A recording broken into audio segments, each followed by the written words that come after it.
Did you try call it down on some big enemies and see if they do damage? No, but I did try running over a few enemies. For most of it, wasn't successful, except for one chicken water that literally I ran into him, dragged him along on my front bumper, and smashed him into a wall.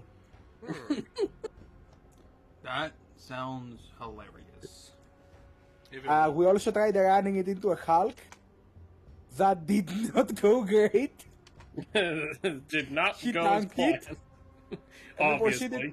then proceeded to smash one of our wheels with his buzzsaw. That's why you need more. No, that's why you need to run by him and then check a thermite as you're passing by.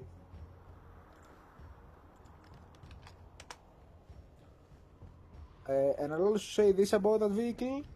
Very fun, very safe, safer than a mech, unless you're the guy on the pintle.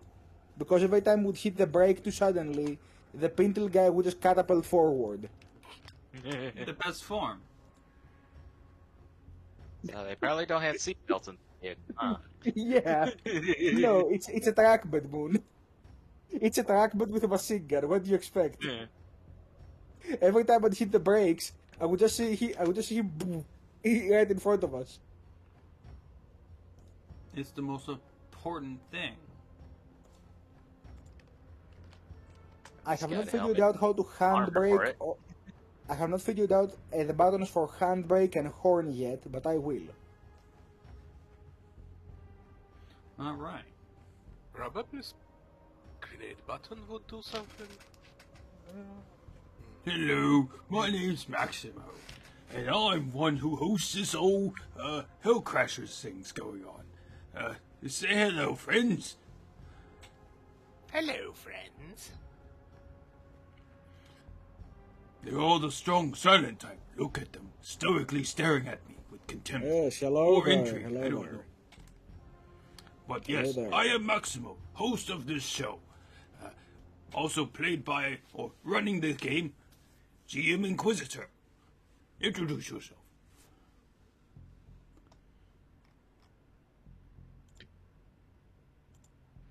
Inquisitor? Yeah, it's me, the Inquisitor. I inquisit things. I also run the game. Hello there. So as of today, I have realized the power of vehicular manslaughter, and that's all I will say for now. Next person. Next up, Finally, he gets to join me in that department. Greetings. This is Art of War. War, yes. Voicing Lucas, the Creedsman. I am currently asking them to start placing their bets on what body part I'm going to be losing next, because at this point, I'm going to become the million credit man at this rate. It's going to be interesting. So we go out on a limb?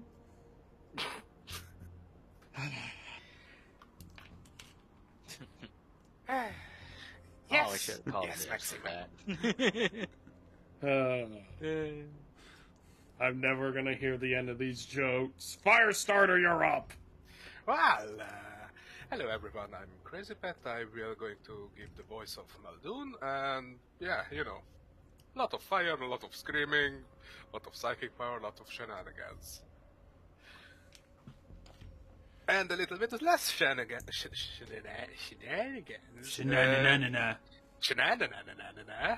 With our mechanical friend. Take away, Docs. Don't you dogs the dogs. Hi everyone, I'm Dr. Lumen. I played Docs 404. I'm tired and full of Christmas spirit coming up. That sounds like a medical problem. Have you need to talk to the surgeon? No, Chirurgian. just taking my shots of cold medicine will get me through. I No. thought you were going to say something Oh, else. I remember. Have you downloaded your latest antivirus program? And make sure it's updated. Did you update your driver's dogs? Dang it, I knew I forgot something. There you go. Oh yeah, media update is probably needed. Don't worry. I got this old disc of Norton antivirus. Okay, I guess I'll address the audience and the player as well. Update your drivers, people. You play very intense games. Update your drivers.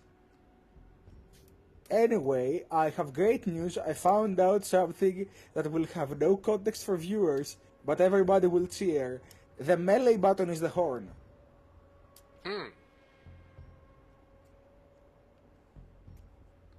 And this is Good. pertaining No, for to the future Hell endeavors. Divers, yes?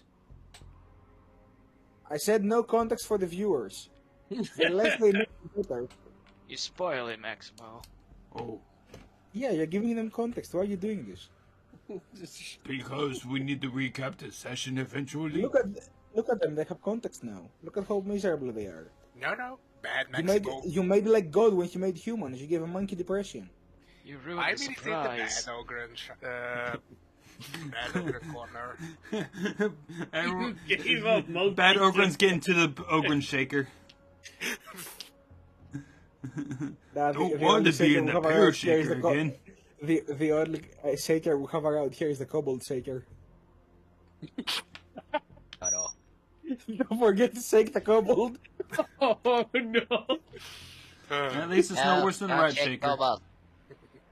Oh, Anyway, Anywho, so everybody, roll me your objectives for today and tell me if you would like to exchange your cards. Someone tells me Muldoon does not wish to exchange his card.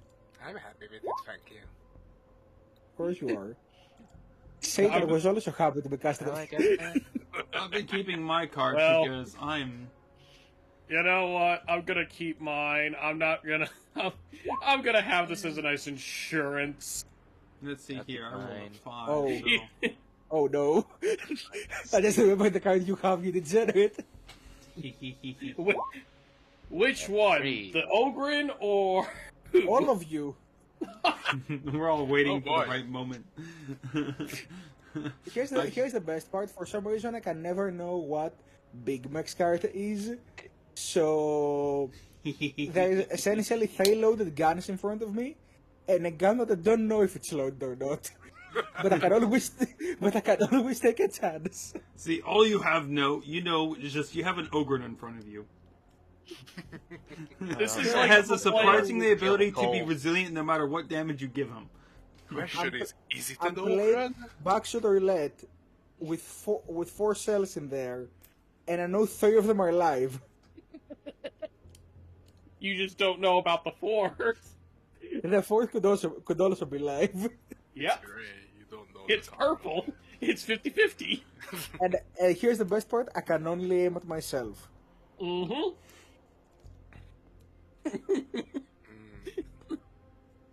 Oh, I just find it funny how it's like. Cigarettes.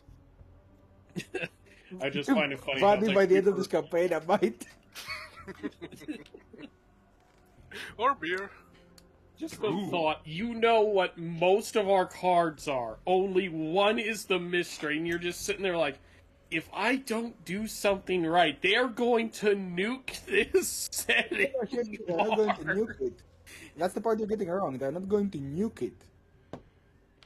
What's happening essentially is I will either A, be completely fine, or B, not be completely fine. And here's the thing: I could always just be an understanding DM of the system's accessibilities, and ask Maximo to show me the card in private, so that way we can overcome this little technical issue.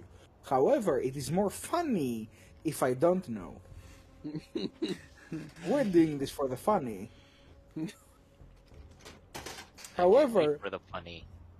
However, I have to remind the players that for every cell that is loaded into the shotgun, live or not, I have essentially an automatic rifle ready to mag dump. Because that's what being the DM is. And Pirates of the Warp is gonna be really fun. I do like those. It's really fun. Yeah, now Yes. wait until we have to resolve about 8 of them in one scene. Ooh, even one cast. Can we have multiple in one cast, or is just getting We higher can number? have... I'll tell you this, the most I've dealt with was 12 in one turn. So one cast is just one pair of the orbs and the stuff. So Nobody was casting. Oh, that's even 12 and 1/3. Nobody was casting.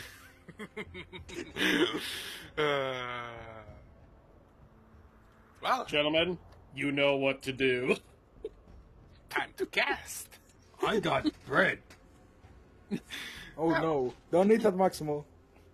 But Oh no, it's too bread. late. Bread. Oh no, it's the fig. Oh no, it's the fig Maximo again. Oh yeah. Brr. Okay. So let's get on with this. Oh, by the way, I was I had to remember, I'm still corpulent. I was reading some rules about psychic stuff. Mm-hmm. Technically speaking, as with the way psychic corruption works, as while you wouldn't lose the corruption, the mutation you gained would be lost when essentially the cause of it stopped causing it. So you guys banishing the demon from the manor would have likely cured Maximus' corpulousness. I'm no longer fat.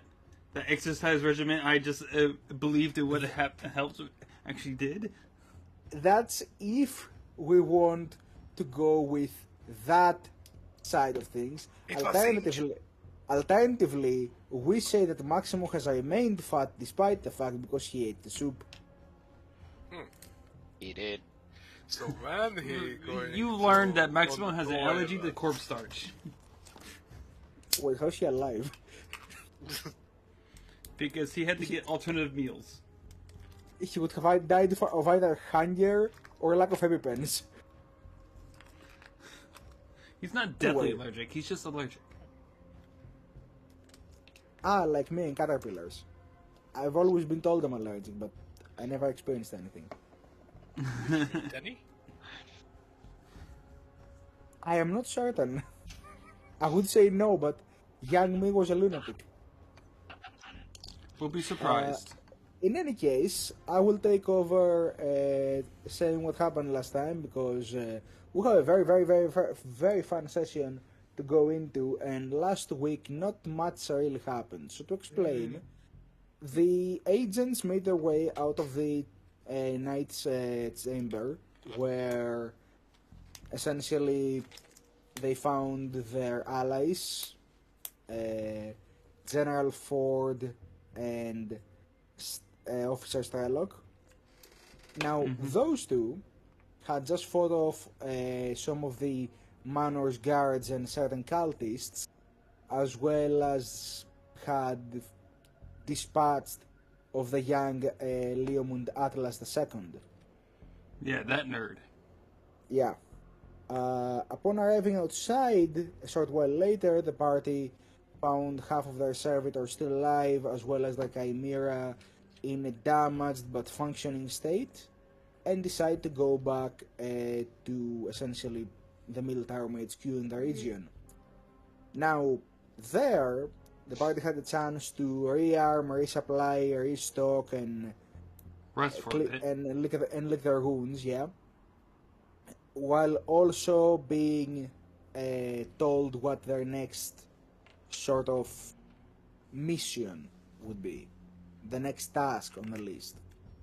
The Eye, their new patron, tasked them with helping General Ford once more in recovering a prisoner of great value to the Imperium, Leomund Atlas I, Lord of House Atlas, a minor house of one of the knight houses of the Imperium, as well as pilot to that knight they had recently fixed, so to speak. Now, with that in mind, the party mounted up a Taurox and began on their way to their destination, which was a prison camp that military scouting patrols have reported a large amount of people going in and out of. And Lucas suggested bombing it. Yes. We all collectively However- said no. However, while a lot of the gear they acquired for this operation was distributed between each other, they decide to leave most explosives in a box at the back of the vehicle. They also forgot to lock the vehicle. Yes, first complication for vehicle. Yeah, we're not gonna talk any further about that, but Lucas at least has the transmission codes for a local artillery squadron, so Let's just say we we just at least left an have that going explosive for us. exit. It was dramatic. Yeah, the parking lot of that Munitorum depot looks like that toilet Maximo went to during one of the other scouting missions. We don't want to talk about Oh that. no. I'm not I drinking have not, organ strength I have coffee not no more. forgotten. I have not forgotten your battle with Nergal. It was a battle of will, alright? All we will say to the audience is, do not give an ogre Taco Bell. That is all No, we're going to don't say give him on the organ matter. strength coffee. Look. It was a battle of will. Specifically, a battle of will he shit himself. And he did.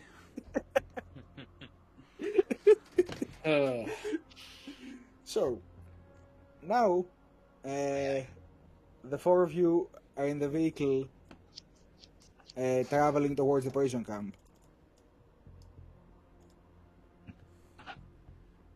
With that being said, I remember, if memory serves me right, we had Docs on the passenger seat, Lucas on the driving seat, Maximo on the pintle, and then the servitors and Muldoon in the back. Mm-hmm. Alright. Probably. Which, by the way, one thing that has not been made, that I have not been made aware of, is how you're gonna stealth a bunch of servitors into the building. Huh? I can stay in the truck. We'll Keep figure my it eye out and stuff.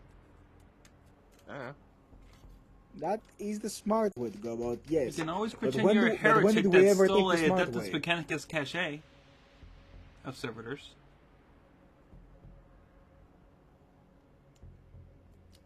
Okay, have you seen the symbol of the heretics? Have you seen the symbol of the Mechanicus? Now, have No. you noticed how much they love putting their symbols on everything they touch?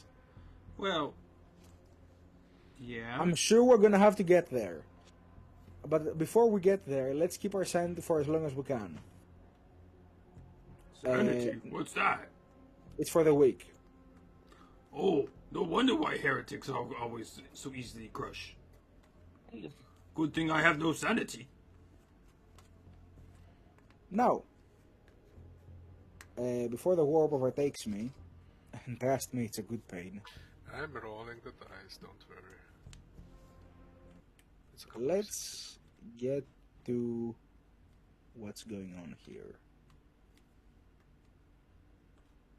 So, as the day grows darker, and you all begin to make way through some of the, let's say, more wild routes of the area, less so roads and more so dirt trails.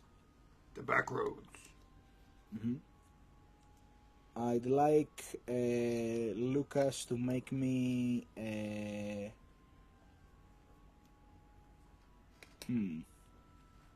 Survival check, pilot check. I'm considering how I will phrase this. Hey Lucas, I want you to make me a stealth test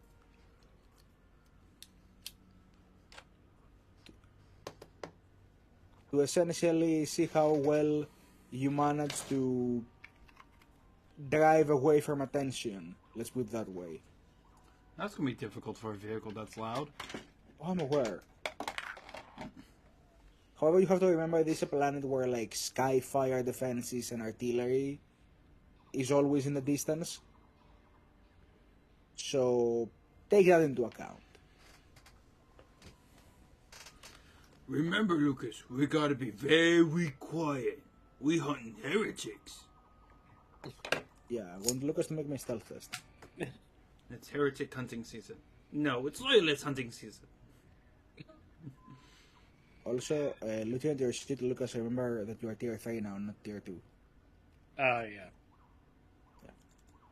Yeah. Your stats get a slight boost if you do. Let's see. Double check equipment. Let's see. I don't think you have Okay. anything to improve the stealth of the vehicle. So, no chameleon cloak. Can we put the chameleon cloak? No, you cannot No. put a chameleon tarp over the vehicle.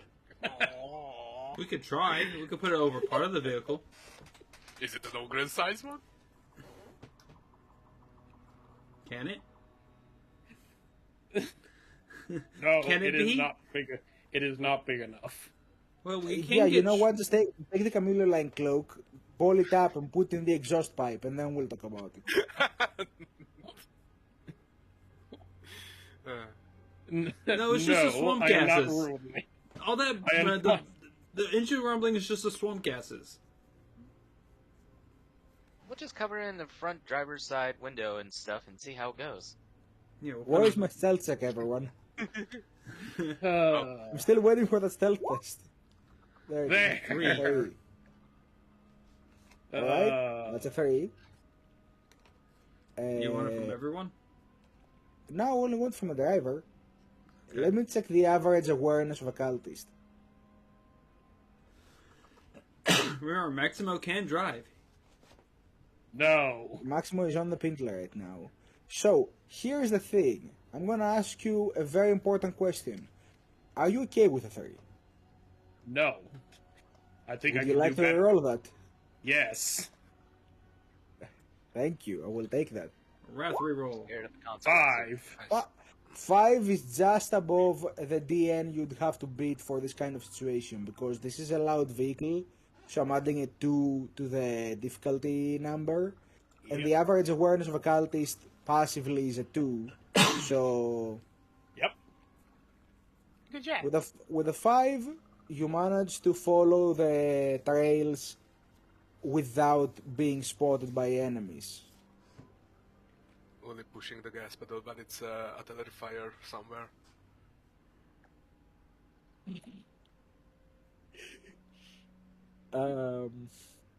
And eventually, following the data slates map that Docs is directing you with, you come upon essentially a cliff, like the edge of a cliff overlooking your area of operations.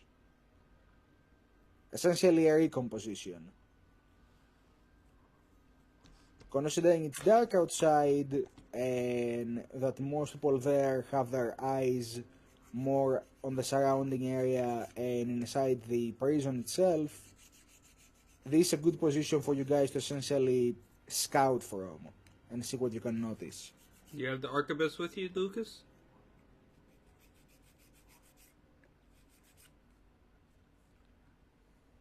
I mean, Tell the me you answer is put it in yes, the I box. No, he left it. We don't need that shit. Art, are you there? Yes. He asked you a question. Sorry, slightly spaced focusing on driving. What? Do you still have your arquebus? Yes. Good. This is good spot. I see lots. But not so much lots. It's dark. Yeah, if you all would like to step out of the vehicle so I can tell you what you see, that'd be very nice. Open door. Is Just it one possible foot that we still can in there as cover I'm looking the over. thorax? One at a looking time, over please, one at a time. Oh. I'll let Lucas do first. Open door. Look at it while still being within reach of wheel and gas pedal, so I can survey the area. And what was Maximus saying? What type of debris around us that we can cover up the vehicle to hide it? As I said, this is on top of a cliff above the area you're supposed to be going to. This is a very like out of the way area. The reason why you're using this as a recomposition is because this is a place that nobody's going to come looking for. I assume we Okay. stopped before the cliff and, it's in the near the woods. Yeah. You stop it before the cliff and then you go up to the edge to see what's ahead of you.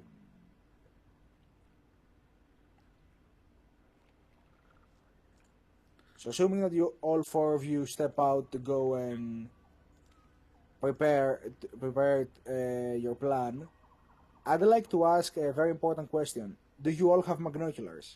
Yes. Yes. I assume the guy with the sniper rifle has magnoculars. No, he doesn't. He left it at the truck. That's why He's he the odd gave one me out the this time. blue eye. Art, do you have magnoculars? Yee! Let's see, I got a monoscope, I have a magnocular scope. Of course, I have some way of being able to survey hard. Good. Now, God damn. Good. We might have had to kill you because you would have been grossly outnumbered, or no wait. Or what's I'm a that the commissar sniper. says? I have to have Grossly I don't know. I forget. I just remember he shot John in the face. as you all step up to the cliff and take out your magnoculars to see ahead of you, you sort of get the lay of the land around the area first. Now, this is like dusk hours. It's dark outside, there's a little sun, not much else. You notice, as night is settling in, that a great aurora is hanging above the prison camp. It has hues of azure and magenta, which for those illiterate in colors means blue and pink. And it seems to like swirl around this like fortress of theirs. Now, this is a very concerning thing, but we're gonna move past it. Lots to unpack there, so we're gonna throw the whole suitcase outside. We saw that before. Just From more shenanigans. this is like an imperial manor. Again, seems like since this was a paradise world, a lot of these manors have become staging grounds for the revolution at this point. From the many windows of what used to be a manor, you can hear screams. And What type of screams? In a manner of speaking. agonizing ones. Not good. Makes my mustache twirl.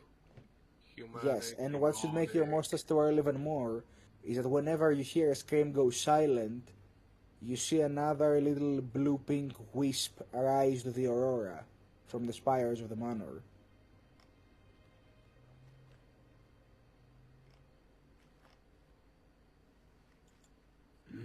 Looks like they're doing some weird, spooky, fingly things like Muldoon does, but they're all blue and purpley. If you want to get deeper understanding of what you're looking at, I would require... psychic mastery. Well, I was going to say, I would require a scholar test from most of you. Those with the psychic keyword can roll psychic mastery instead. I rolled a 5 in a glory. Fair enough. Jesus, I rolled a 3. Good job, Maximo. 7 glory. Holy Oh, carp! that's another glory. Why No, the My Emperor? glory here. that is above my pay grade. I don't care. Alright, so to explain, I'm going to give two explanations. One for Docs first, and then one for Maximo. The Stagger didn't get the stuff. So Docs, you would know that in a lot of like chaos rituals and profane acts of the powers that you have fought against, especially a lot of rituals of the Dark Mechanicum also deal with this, so this might be an area that you have been opposed to before. A lot of chaos uses souls to power things, because souls are a very powerful conductor for many things, be I it knew psychic it. powers, technology, anything. This aurora that's forming above the prison camp is less some weird warp phenomenon and more so like essentially a cloud of souls that's being harvested above the prison. In Mechanicus term, a battery. And they're charging it up. In Maximus terms, They're stealing their shoes I'm because gonna they're put it taking their simply. souls. So back when you were fighting the heretics, back when you were with the Vostorians, sometimes the heretics would create big soul nados to power up the demons and machines and all of that. It's kinda like that, except instead of like actively using it for some ritual, they're just hoarding it all up in one glomp, essentially. Yes, I Just remember one the big time that globule we in the fought sky. against a demon sharknado. It was not good. A man had died because he threw himself into with a chainsaw. Funnily enough, that could totally happen in 40K. Also happened in the movie. I know. I was saying a Sharknado made of souls and a dude jumps into it with a chainsaw is completely in lore friendly to the 40K universe. What? The... No, we're just No, discussing never mind. that the heretics are gathering a large soul clump above the prison camp. They're doing some weird ghibli things with the Yumi souls. It is very weird that Muldoon does not understand this, all things considered. It is so pretty. He I would flunked say out of Muldoon has a sniper school, basic let's be understanding of what honest. they're doing, but he doesn't know the implications why or what. No, it's just pretty. I don't give a fuck what it is. Muldoon? No. Doc slaps him. Maximo looks at Muldoon and just like, don't feel whimsical. It's bad. But the I color. don't care the shiny colors are Well, blue the- and purple. Muldoon Nice stares and crisp. directly at and gets a seizure.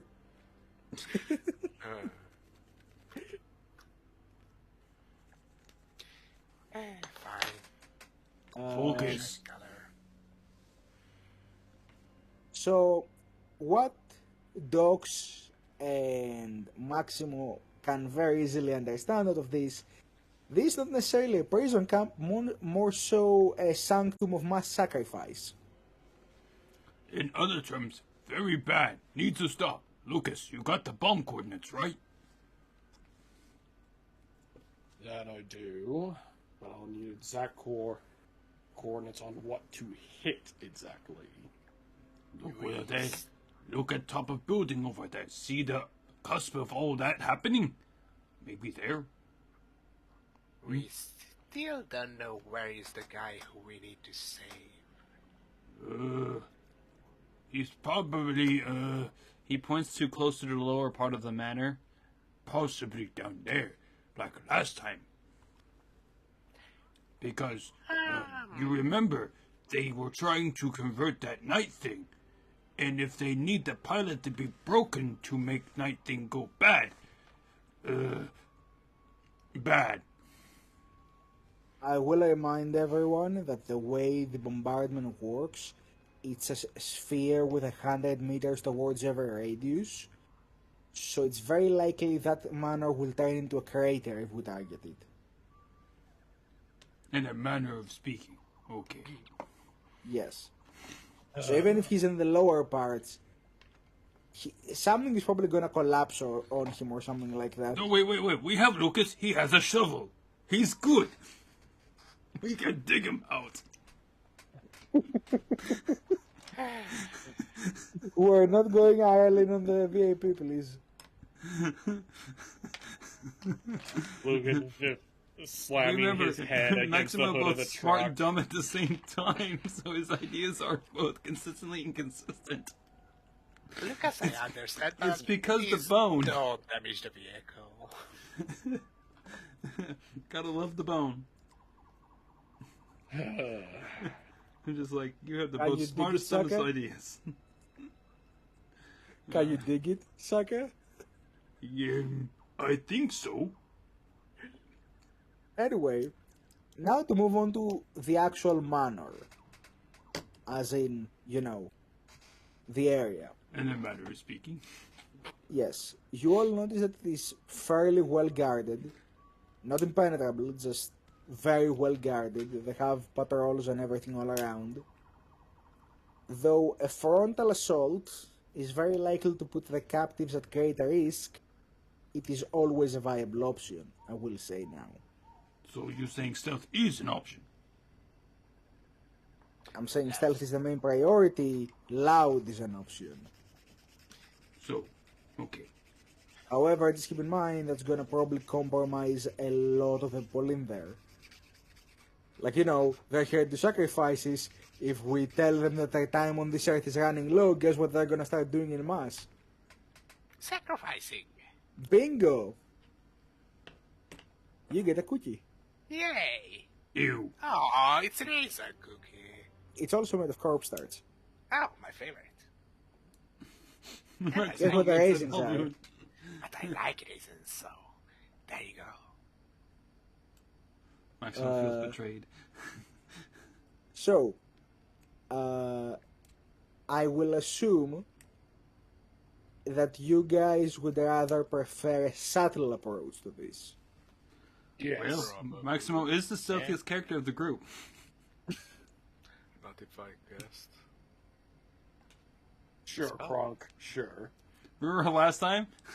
Actually, that has changed because as of becoming essentially a demon host, Muldoon can use his willpower for stealth instead. And Well, look at his psychic mastery test. He only rolled a score of 3.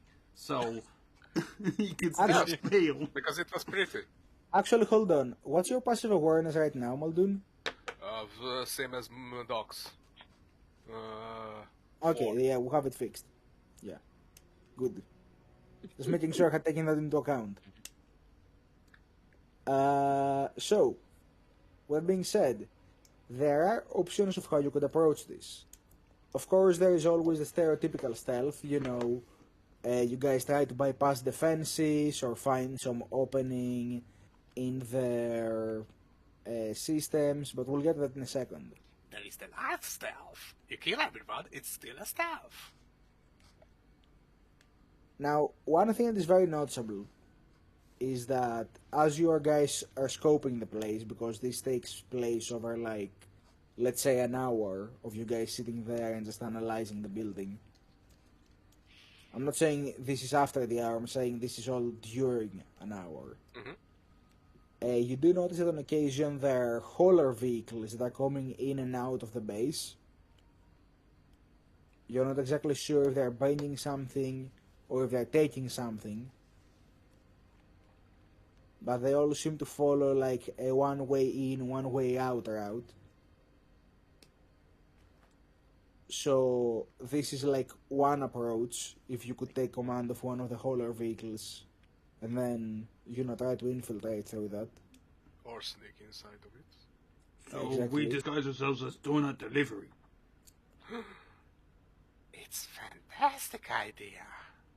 If it was just a whole facility full of ogrons. It is not.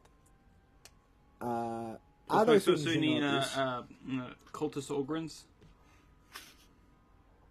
there are not many cultists, there are not many ogrins in this cult.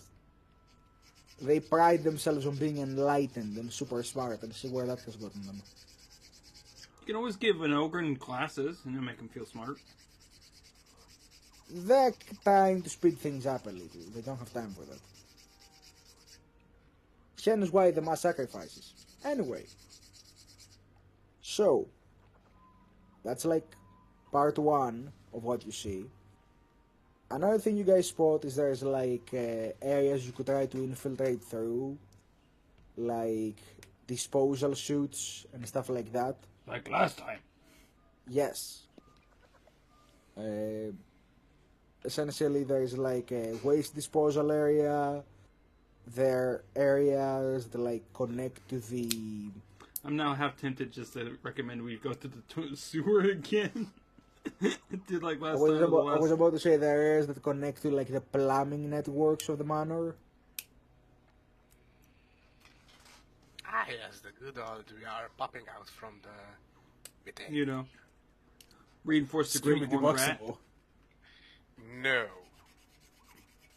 Or I going with unhinged and cast every spell what I have. No.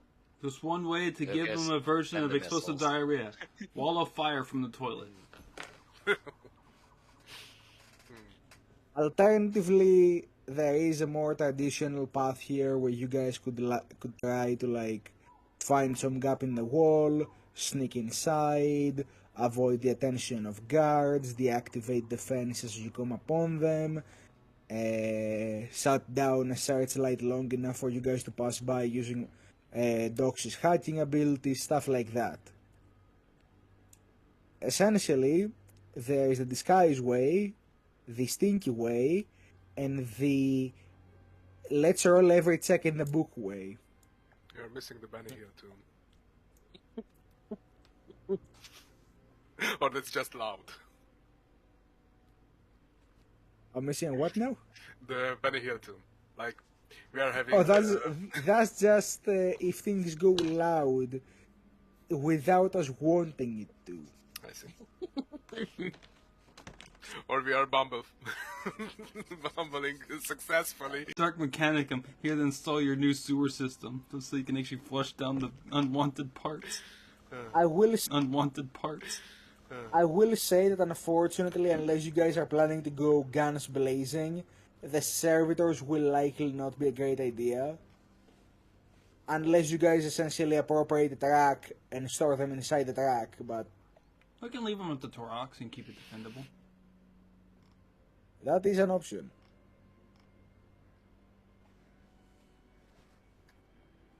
Sure. A part of me wondered if you guys were just gonna, take one of the gas canisters from inside the torque, spill it all over, and light the vehicle up just so you leave no evidence, but that works too. No, we just got that vehicle. We are not going to burn it. The average lifespan of a Torox on the field is 3 minutes. We are currently sitting at 2 hours. Yeah. I think it has served its purpose. So it's a veteran trucks already. Then we can't burn it because it's a veteran.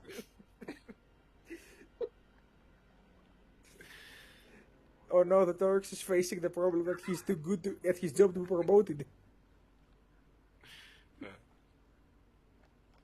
Anyway.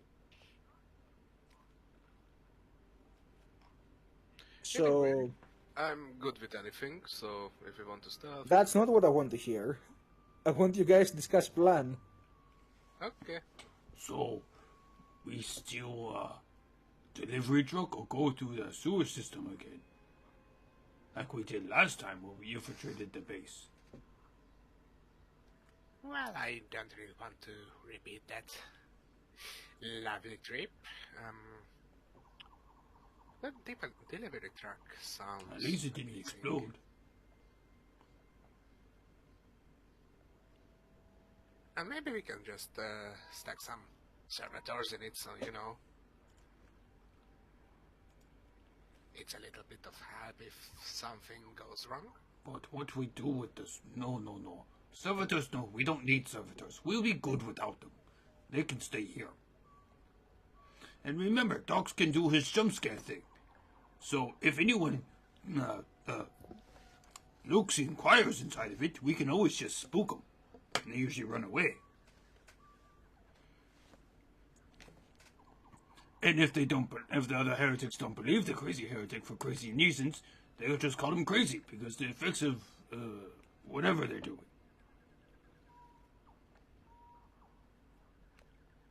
What he said. I have a gauged head. All of them are crazy, yes? Like very crazy. Well, yes. So you have to be recalling back to the previous statement, you have to have sanity to be a heretic.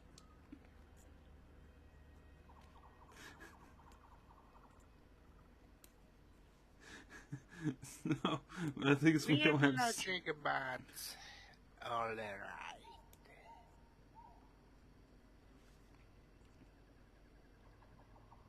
Are you okay with not going some with your little toys, ducks? Well, I do have my metal pipe. I can always use that or improvise. If I have to It's leave very, my it's heavy... very funny. I would like to point something out that it's very funny how essentially the three approaches we have can be broken down to the willpower and fellowship approach, the strength and toughness approach, and the agility and intelligence approach. And nobody's making a point for agility and intelligence. This should tell you what party we're running here. Because I'm not that... Well, actually... We I don't am have this- finesse, we ain't smart, we're here to speak our way out of situations, and failing that, we're gonna punch you in the face. We're really good at talking ourselves into problems, yes. This really follows the typical D&D scenario of we are accidental in a group of himbos. Oh, Hey, when I could be summed up as this. Yes. Yes, indeed. Dat. and I get summed up as... He looks at his fingers and starts counting. This, he holds up 2 fingers. 2 Okay, then. or 5. I don't know. 2 or 5. He can be... Okay, he's summed up as either the peace sign or hand fan.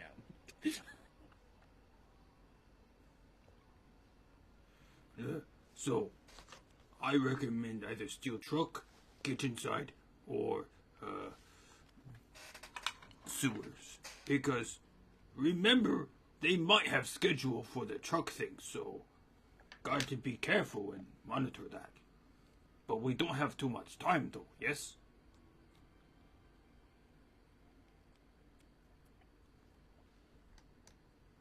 Lucas, are you alive? Yes, I'm alive. Good. Sometimes it's hard to see if you're still breathing in that thing. I think you need to take it off more often. No. Okay.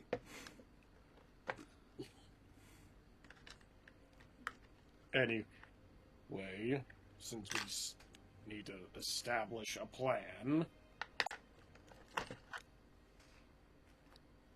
I recommend sewers.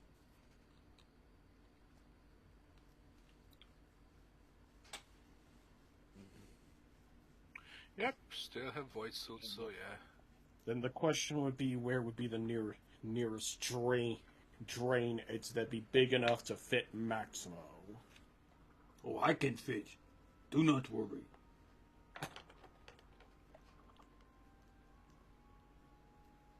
So that's how viable grace. I know, but that's the concerning thing is how big can the drain entrance As long as be you can before- fit. Maximo is like a cat. If he can put his head through it, he can fit through it. Yeah, basically I can fit through spaces like you can. Maximo is liquid. Oh, so that's why he No, wants because to Maximo this is one. Maximo. Yeah, and Maximo is liquid. If Maximo is Maximo and Maximo is liquid, then Maximo is liquid. Just can't stop Maximo. You just can't stop Maximo. Just Maximo. Only Maximo and his mom can. And maybe the Inquisitor, the Eye, and a few others. And especially the Emperor. The Emperor can stop Maximo.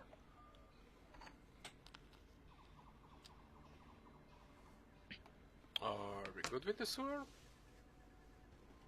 I guess. Well, you're gonna have to. The question is, can these two deal with sewage systems? They did this Wait. the last time. I Hey, just yeah. remembered something. If Muldoon happens to light a fire, try go through, he's gonna light up a bunch of methane. Nope, it didn't work like last time, so we're fine. It will now because you mentioned it. See, just like never mention orcs to Dewey breathe in space. Exactly. They'll start Like, suffocating. It doesn't happen sounds- unless you bring it up. this is how the build-up RPGs work. Nothing works the way it should until somebody makes mention of how it should. I've been there.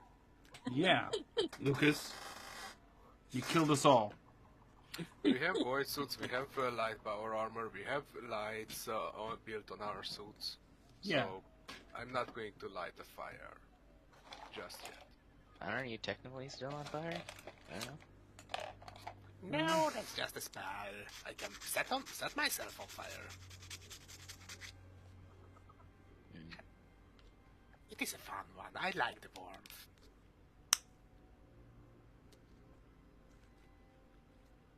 Blazing.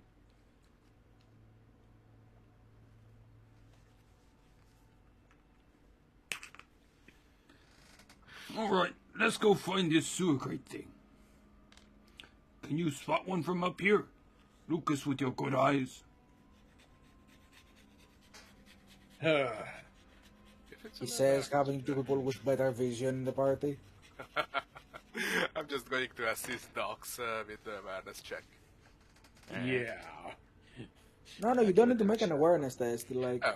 I've already said that you guys have spotted, like, essentially drainage systems and disposal units that you could enter through. Yep. Is there any clear pathway towards them, though? That's the question. Well, No, it so all has to dispose somewhere. So if you follow the essentially, let's say, natural progression of how structures like this would function, there should be some place near the area where waste is processed, and along the path from here to there should be pipes between.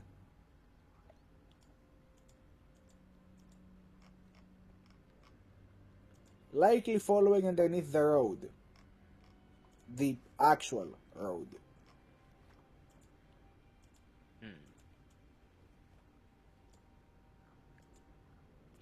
So we need to diggy hole. No, you need to lift up a sewer grate. Oh, okay. But we can still diggy hole. Don't dig into the sewer pipes! It's already bad enough that we're exploding this planet with artillery. We don't need to dig into the sewer pipe. Lucas called out an artillery strike on Well, the you sewer did say, pipes. can we dig it? No, You said we can. no. So we diggy hole. Do we Let's need lift the equipment for sewer that? grate. You were supposed to save the Imperium, not destroy it. Potato, come on. It's holy fire either way.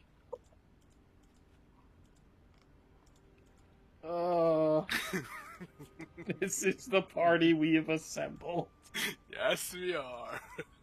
There was a point in this campaign where we led a very coordinated investigation in a black market, and we managed to escape a death trap while also capturing an illegal weapons dealer. Man, I fucking miss those days. You know, it's just because all the chemicals and the warp shenanigans that we all suffered in traumatic experiences. It's also the fact that you have 16 resilience. Until you take my shield away. Are you asking me to break your arm? Okay, can we lift the sewer grate already, you goddamn psychopaths? Sure. I think we had our look Do you want, on, but- is this sewer grate difficult to lift? First of all, we have to get there, so... Yes, Our- we need to get so, there. so let's begin with the fact that are we locking in, this is what we're doing. Okay, we're Yes. locking in. Yeah. Sounds good. Okay. Before we Okay. leave the Toroks behind, I would just like to cast Chameleon on myself, so you know we are not. Roll me the check. Jack. Oh, Yay! yeah. The funny. Roll me the funny days. Oh no, Muldoon, you broke our stealth already. 72. Oh no. No, Funny guy, Magic minus, Man. minus one. Minus So one, sorry. 61. Okay. Yeah, 62. Okay. I should put those. What did he do? Uh, So, Oh no. Damn it, Muldoon. before I ask any question, I want you to honestly tell me when in your mind is this taking place? what do you mean? Like Like at time the of wa- death. No. At what point in the whole procedure of you guys getting back into the vehicle, driving to to the area near the road, parking in the underbrush near the road so the vehicle stays out of view, and going to the road when nobody's passing to lift a crate and get inside, which I'm now establishing all of this so we can assume this is what you do and not that you run in the middle of the highway when a hauler is passing by. Of course not. We are in the Thorax and we are driving the way there. We're probably doing that. Yes. This is inside the Torx, great. Oh no.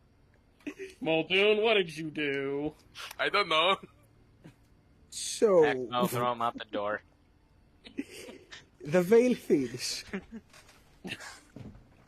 Let's begin with that. The air within 25 meters of you thins, causing living creatures to suffer shortness of breath and dizziness. All creatures without artificial breathing apparatus are hindered too for 1 minute. In addition, 1 wrath dice must be added to all psychic mastery tests for the remainder of the scene. And I will say the scene counts while you guys are sneaking inside the sewers. So if you need to roll anything while you guys are still sneaking, psychic mastery gets you +1 wrath die. Okay. As for the rest of you, what happens is suddenly you feel a shortness of breath while you're inside the vehicle. No, Maximus fat again. Except for dogs. Yay, claustrophobia for Maximo. No, it's not claustrophobia. Oh, it's my fatness coming back into fruition. My corpulentness. Oh, and since I need my medicine. My diabetic medication.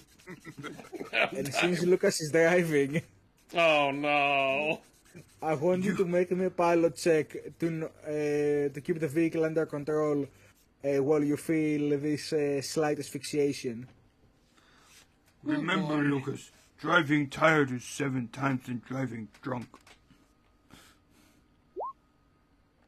I remember that you are hindered, so the test will have a +2 to difficulty. Okay. So 6 doesn't count? No, 6 is fine. Okay, cool. You feel like the air, you feel like you're trying to breathe to like fill your lungs, and then you're like, oh wait, I've been in this scenario before. Hyperventilate. This is the one time where hyperventilating actually comes in handy. Lucas starts hyperventilating, gets a little buzzed, but at least he keeps the vehicle under control. I could imagine Doc's just staring at me like, are you okay? Well, dogs get affected too because of his respirator. No, Docs doesn't get affected. Yeah, Doc is literally just staring at me wondering, what the hell am I doing? Docs no longer has a need for oxygen and doesn't have blood anymore, so let's keep that in mind. There is very little of Docs that is actually still human. Do I want to reroll that? 5, that's the question. I mean, it succeeded. Yeah, but I want to add stuff. If we are going... Well, we've already progressed the roll, so I don't think it's gonna let you. Okay. Well, as long as he didn't roll, as long as he did not roll anything new, any new rolls. Well, Lucas rolled one. Well, Lucas is fine, but I'm saying Muldoon. If Muldoon rolled any new rolls, I don't know if the system lets him, he can, but... you can try. You can always click it to find out. Do you want to use it for Chameleon? It could be nice. I mean, what would be the advantage of that? More stealth dice, more defense. But you're already getting more stealth dice from Chameleon, and you are using willpower for stealth. True. And you only have 2 wraths every session. Yeah, like And either way, we never use that, so you know. Fine, we are keeping it. Alright? So you guys drive down to the main road, stop the vehicle, I assume outside of the main road. And once the area is clear and there's no haulers coming in or out, you walk out there, go up to one of the grates, lift it up from the state, has a nice Aquila on it. It appears to have been. It appears the metal has been weathered from age, but Maximo you very easily lift the grate, and yeah, there's like a little ladder leading down. Like it's a rebar ladder, basically. Mm. You know the type. This reminds me of one of those hollow tubes back then. Something about 4 mutant turtle things.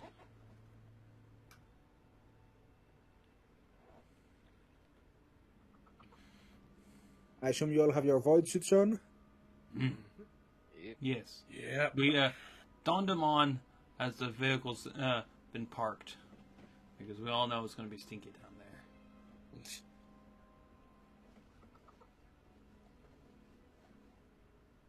All right. So, down with your suits. You all descend the metal ladder and enter the area beneath. Immediately, you find yourselves in an exceptionally gross situation because it's less so a stream of impure liquid and more so a stream of semi-solids at this point, and it's very putrid. Also, the whole sewers smell of rot. Good thing we have a respirator so I can't smell anything. Yes.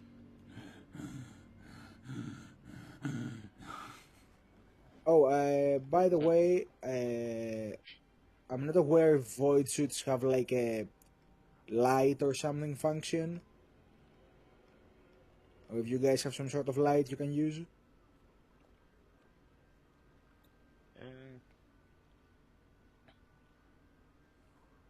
Dang. Built into power armor? I got presence and goggles or my mega Yeah, I know detectors. power armor has like bracelets and stuff like that. I'm Yeah. mostly asking for Maximo and Lucas at this point. All I have is a magnocular scope. Oh, I do have the Tempestus carapace. Does that include Okay, a... so that does. Yeah. Let's see if Maximo has any ways to see in the dark. I thought I gave him a little thing for that. What was it called? It was a thing that was like a light and also a camera at the same time.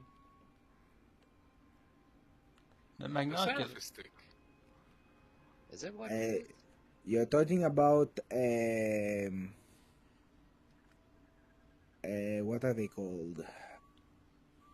See, I have flak armor, ripper gun, frag bomb, Vistorian firstborn uniform, my bone, subdermal armor, my trinket, my grooming kit, my box speed, magnocular scope, box speed, chrono, ration packs, respirator, ammo drum, heavy bolter, frag grenades, currently 0 at the moment, dragonfire ammo, still have 2, unit name, planet name, town, highest city, Oh, the shuttle- monoscope.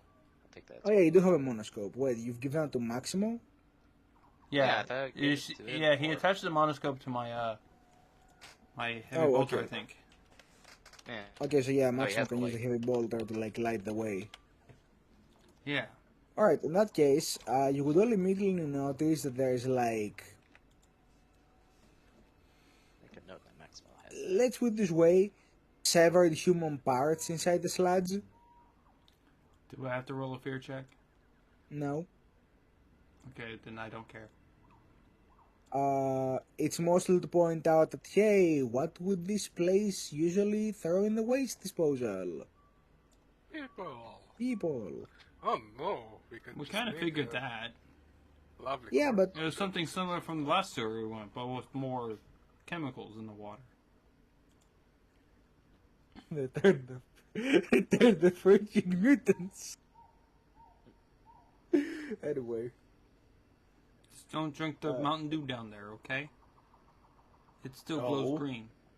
So yeah, you all make way through the sludge. And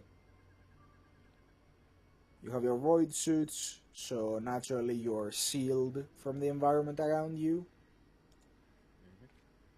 And you make way towards where the manor would be. Now, there's not really any, let's say, grates that you can actually fit through, but on occasion there is like some small grates that you can maybe fit a fist through, that you can kind of look outside and see. So now I'm going to need all of you to make me a low difficulty stealth test, mostly to establish your stealth score for the scene, if nothing else. I rolled a 1. I'm gonna spend a wrath point for that. Very dynamic, yes. Down. Do you want to Roll the select score some of- glories maybe? Maximo? Need See to here. what was it? Yeah, +1 bonus die to stealth due to my cloak. 3 and a complication.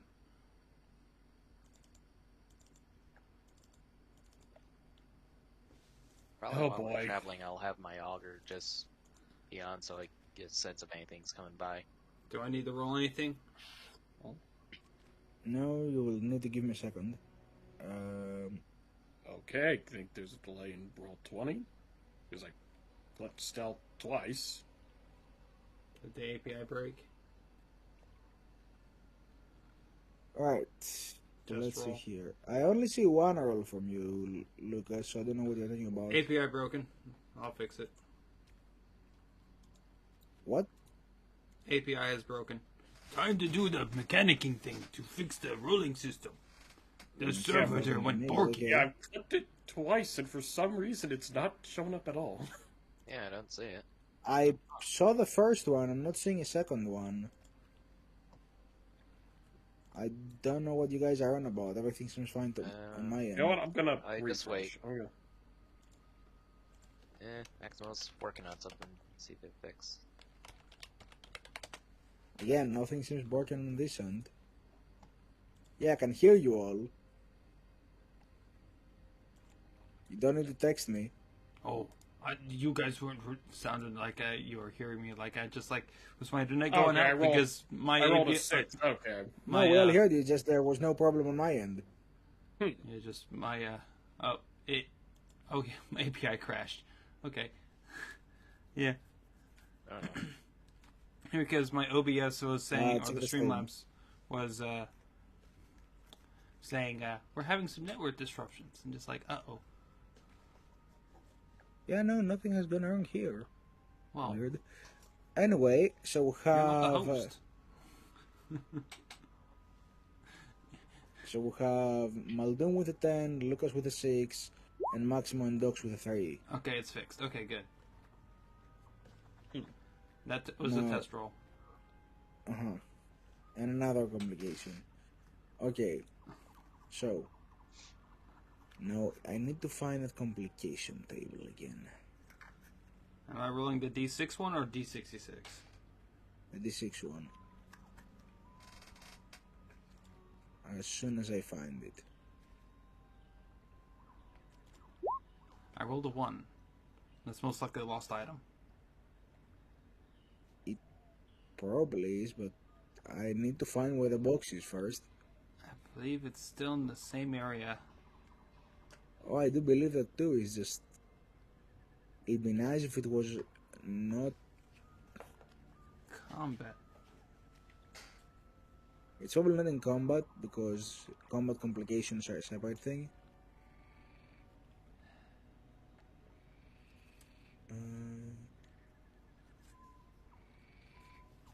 There we go. You found it? Yeah, one would be a lost item. Alright. Alright then. What do I lose? Let's see here.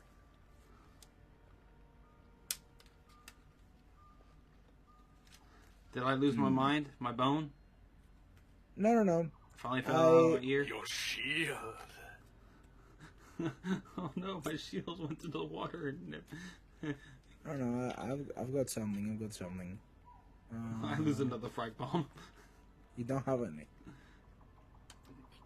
Oh yeah. As you're like looking around with a heavy bolter, you kind of turn it in around one corner, and it smacks on some of the like debris that's flowing down. And the way it smacks disloads the magazine, so you lose one reload No, no, because the magazine fell into the poop water. no. Oh, The ammunition gone all poopy. That's okay. You have a bandolier, so you should have like a lot of reloads. Yeah. Yeah, I had 17, but now 16 now, so it gone poopy. Oh, This is the boo-hoo! Boo-hoo, poor baby, only has 16 reloads. Yes, you'll be poo-poo baby about it. He Because those are counted reloads his every other party single members one. can use. Granted, if they're universal ammunition.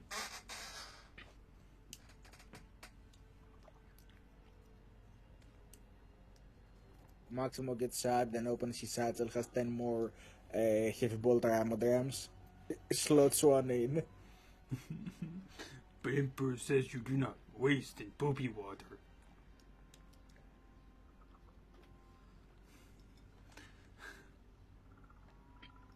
And that's why he has a low stealth, because he keeps moaning about all the way there.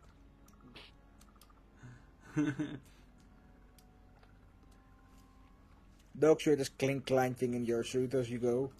Are we wading through water, or just using the pathway down there? Wading through water is a fun way of putting it. Wading through sludge is the appropriate wording. So it's both clanking and slip sloshing. Yes, And we're both slip slorping, yes. because there's something stuck to my boot. And it's not letting go. Oh no. Roll initiative. Is it one of those disembodied hands that could still grab you? No, it's a mini chaos one. It's an Ergling. ah, It's the very sassy Ergling. You know the one. With a helmet. Yeah. That one with the helmet. Yeah, exactly. Everyone knows the Ergling. It's famous. Anyway, Anywho, in a manner of so you speaking. make way under the manor by now. Now we've established your stealth. But as you're going, let me get some ominous chanting going on.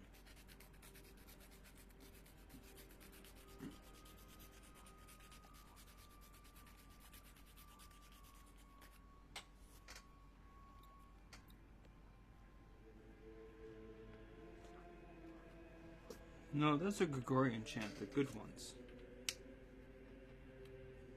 But it's the only chant I have. What do you want me to do? gurgle blood of the enemies while it's chanting.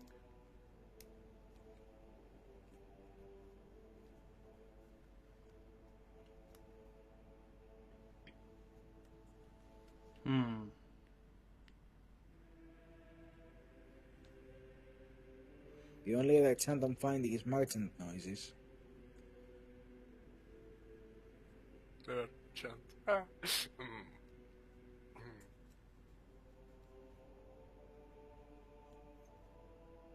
Anyway,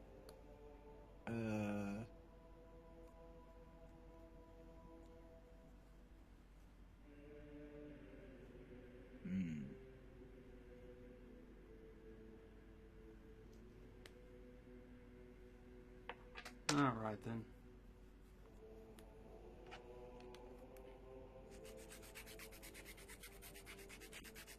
Sounds like we're there. Good. Where'd you go up?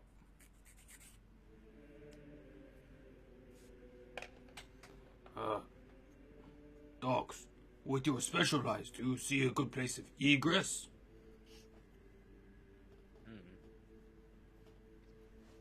Kidding.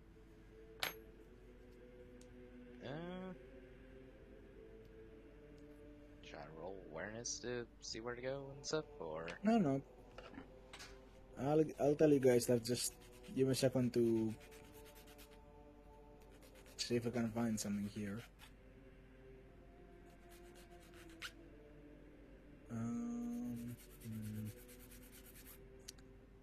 don't think I will.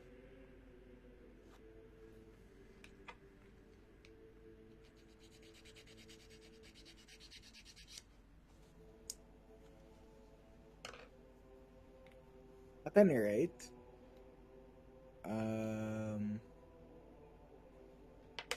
actually, hold on. I found something. Oh no, he found something. Spooky.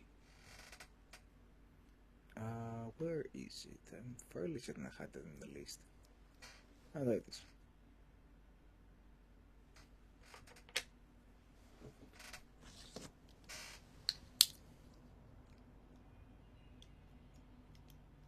Ah, yes, this is good.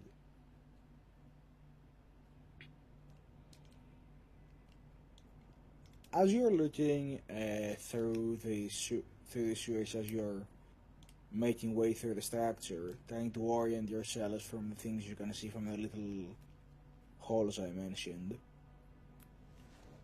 you notice elements of the cult that you haven't really seen before.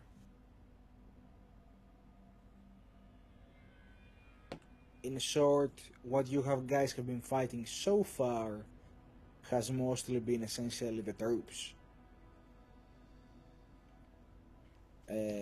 While you're here, however, you're getting a better look at the insides of what goes on.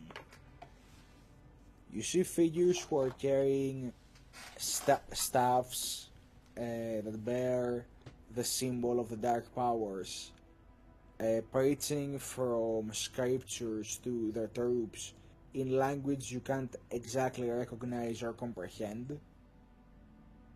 It's almost if their mouths are making noises that a human's mouth normally can't make, as if they're speaking with like a voice that's not their own. And you see groups of cultists that are like essentially this one dude with the scripture and the staff is on a pedestal, and all the others are like are floating around him on their knees, just performing some sort of dark communion. Next to those people with the scriptures, you can see another figure in every one of these preaching areas that appears to be a figure in deep blue robes with his face completely covered, who on his back bears the icon of this cult that you've seen so far, which is this weird like crescent flame sort of icon with an eye in the middle, the symbol of the changer as you've come to know it.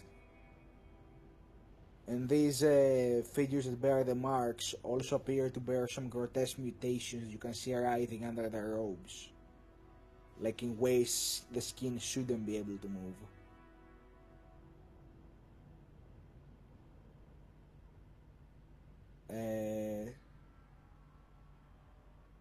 So these are like two notable elements that you see and strike out as something you have not seen before. They appear to be, let's say, if the cult was a regiment of Astra Militarum, these would be sort of the commissars and chaplains of the regiment,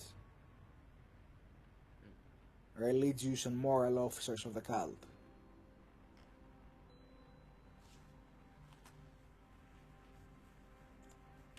What you also notice is that some of these religious figures are preaching towards containment units and cages where you see people of the Imperium in rags. Some of them are even bound either to the cage or, you know, like handcuffs and stuff like that. Magcuffs or whatever they're called. Magnacles, there we go. So it's a captive audience, I see. Yes, they have a captive audience that they appear to be preaching to. Most of these people have are either on the process of resisting or have completely given up and are just mentally not even there, they're just husks. It's a very bad situation for them. On occasion, you notice as a group of cultists will come and like drag somebody out of a cage. And when I say drag, I do mean drag. Like, it doesn't matter how much they resist, they will take them. They do take them for a ride, and they're all dragged inside the manor. And the screaming only gets worse when they get in.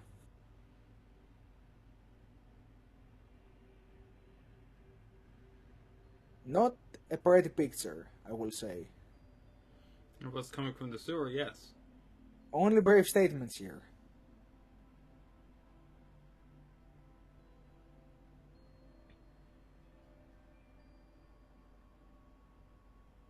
Judging from the levels of like malnutrition and mishandling you're noticing, some of these people must have been here for like a while. You don't know the state in which they were in before, but they've definitely are in a pretty bad state now.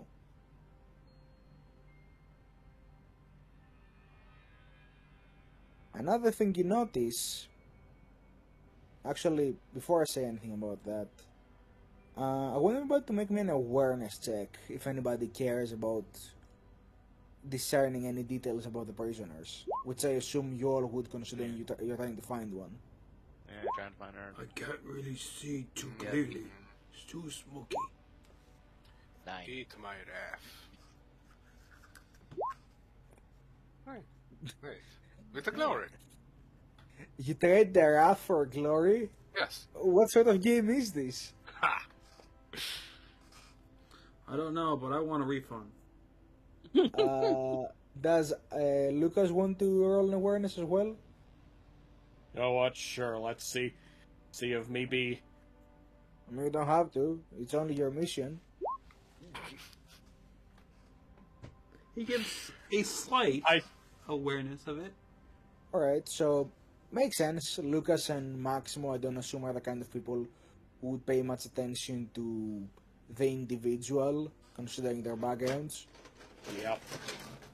However, Dox and Muldoon, you do make a note that some of these people, like,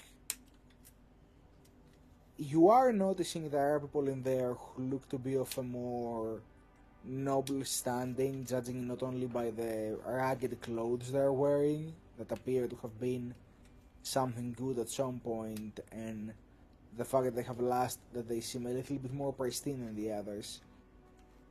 But you do notice there's a majority of, like, essentially lower caste individuals in these cages, So we're dealing with aristocrats.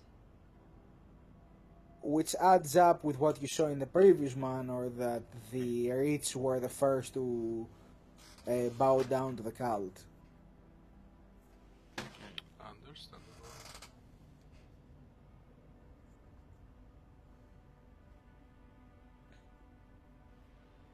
Which, by the way, I just wanna point out, this is literally in stark contrast to how the cult has operated in every other planet you have been to, where they literally prey on the weak and the disheveled to form their ranks. Meanwhile, for some reason on this planet, they choose to go after the elite.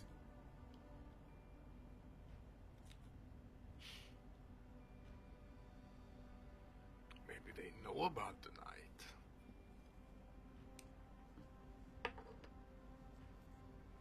Maximum So- will add to that. Yeah, I guess quietly, Docs will mention. Seems they're targeting the elites and nobles first. One way of saying eat the rich. Well, hopefully our noble is still alive and sane and then not on the cold side. Yeah, they're already targeting them first for these rituals. Maybe. Oh no, I wasn't saying the nobles seem to be targeted first for the rituals. I'm saying there is a lot more non-nobles than there are nobles in the cages. Oh. I'm saying the aristocracy is in cahoots with the cult. Kind of figured that. Yeah, no, you did. Well, from how it sounded, like you're saying that they have been Yeah. first a little bit and stuff. But yeah. They have been first. They're just not been sacrificed first. Yeah, it seems they paid more. It seems these guys are livestock. The important people are more elevated. Back up livestock. Yes. Because chaos is never satisfied. Never satisfied. So yeah, that's what I was trying to imply. That there is a lot more poor people than there are rich people in those cages. They're eating the pores. Let them eat cake. You are eating the pores. Do you know what the corpse starch is? It's fun because Maximus is allergic to corpse starch, so he doesn't eat that. He I thought tries you were not to eat eating it. Muldoon. You know, he likes his potatoes And his bread. and his bread. He also enjoys his vegetables too. Because his mama Maximus taught eats him well. raw and peeled potatoes. Yeah, potatoes, carrots, Brussels sprouts. His favorite's Brussels sprouts. It's like tiny cabbages. Anyways, Alright. So talking about poor people and tiny cabbages. talking about the brain size, I suppose. As you are watching around the sewers, trying to find some like some path that will lead you inside as you're venturing through the networks, you come upon a path that seems to lead directly into the entrance of the manor, like it's running straight under the manor. But as you approach, I guess Muldoon and Dox being the ones with a high awareness, the two of you spot a familiar figure. Does he have purple eyes? No, it's the guy that was at the gates of the other manor. Oh. Oh. Wait. Yeah, he appears winded and slightly wounded. And he's standing outside like the main entrance at the bottom. Like, here's the thing. The way the entrance to the manor is there is a large staircase leading into a main gate, right? Like a double door that leads into the manor. Mm-hmm. He's at the bottom of the stairs, standing there like trying to catch his breath and, slightly wounded. Is he trying to get up to the stairs in there? No, he seems to be waiting. And there's a few cultists that are gathered around him, keeping an eye on him.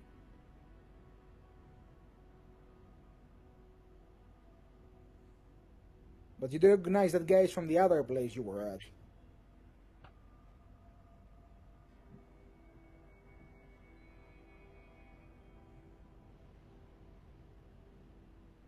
If you would like to mention it to the other two, I mean. Yeah, probably. That is the same guard from back at the old other manor. Is he working with him? I can't see. It's too far. Possibly. He must have ran here to warn them about what happened in back there. Yeah, through the little, hole that there is there, you guys have, like, a narrow view of the staircase, the door, and the guy, essentially. Like a very linear viewpoint, if I may say so. That the four of you can look through. And as you're looking at him, you see the doors creak open slowly. And every single cultist kind of snaps to attention when that happens. Almost like... Have you ever seen when an animal hears a sound and like every animal turns their heads to that sound? Like instinctively? It's like that, like the moment those doors start to open, everybody just snaps their heads towards them. And this guard kind of like falls down to his knees and goes into a full kowtow pose. And this is the part where we'll bring the chanting back because we're gonna need it. Alright, time for some description. So, as the doors open, you see two figures are first to step out. These figures are wearing metal helmets with like blue cowls under them, like an executioner's hood under the helmet. They wear no tops, but they have like a long skirt, and they wear like sturdy armored gloves, and their torsos are painted with these like blue flames all around their body, like war paint sort of. And in their hands, one of them leaning it on his left shoulder and the other on the right, each towards the outer side of the staircase, they carry these large swords, like two-handers essentially, and they just have them resting on their shoulders. And as they step out onto the staircase, they begin to order the cultists who are on the staircase to step aside and make way. And as they all do, they stand to the sides of the staircase, they fall to their knees, and raise their hands towards the door, seemingly all very captivated and excited to see what's coming. And as you guys are seeing this for the first time, you're beginning to see why. As from behind the two men steps out a troop of cultists, about 20 of them. It's like a human wall, essentially. But these guys essentially step out, and they make sort of a like line of guns around the staircase. And in the middle of the line, you see a lone figure step out. And this figure is unlike any other human you've seen before. Mostly because it's entirely human. Let me tell you what she looks like. The figure is proud in its stance and of a very feminine shape. She has dark skin and lush black hair, adorned by both fine clothes, which bear resemblance to... Have you guys seen those like ancient world priestess robes that there are in some movies and games and stuff? Like those very revealing priestess robes. Oh. Yeah, they have colors like that, in blue and gold.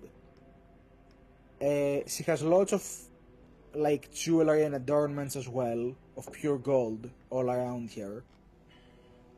But what stands out a lot about her form that sort of tarnishes her beauty in a way is that this woman appears to be bearing a series of avian mutations. She has the feet of a raptor bird. She has feathers sprouting from her skin in many places, and long talons at the tips of her fingers of nails. Her eyes are like those of a hawk, and she has this sort of... Were it not for the mutations, she would easily be the most beautiful woman you've ever seen. However, she also bears those mutations that make her look monstrous and witch-like. Still, it's not as beautiful as Araline was before she got murked. We get it. You like her. Maximo's heart belongs to the Emperor, though. Of course, all of us belong to the Emperor. And as he steps forward, her talons, the talons of her feet make a striking sounds as they land on each step. And she passes her gaze all across the courtyard, meeting the eyes of every cultist, who are all magnetized to her. Fireball. and they are all chanting the following: Changer, let her power grow, for her our mother crow. And they keep chanting that continuously, over and over, like a couple hundred people.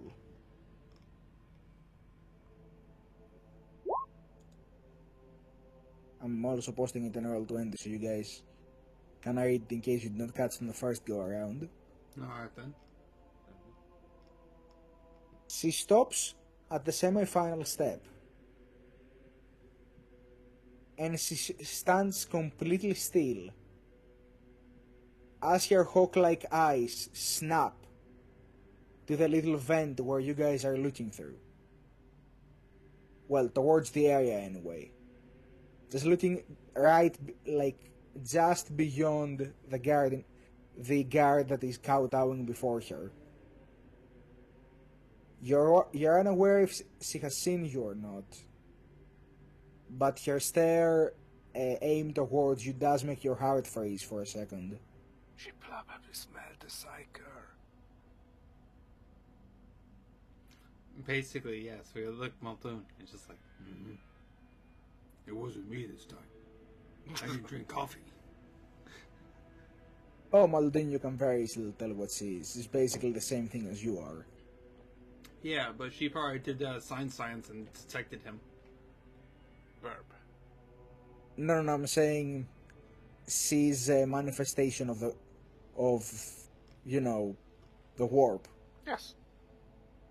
And the verb.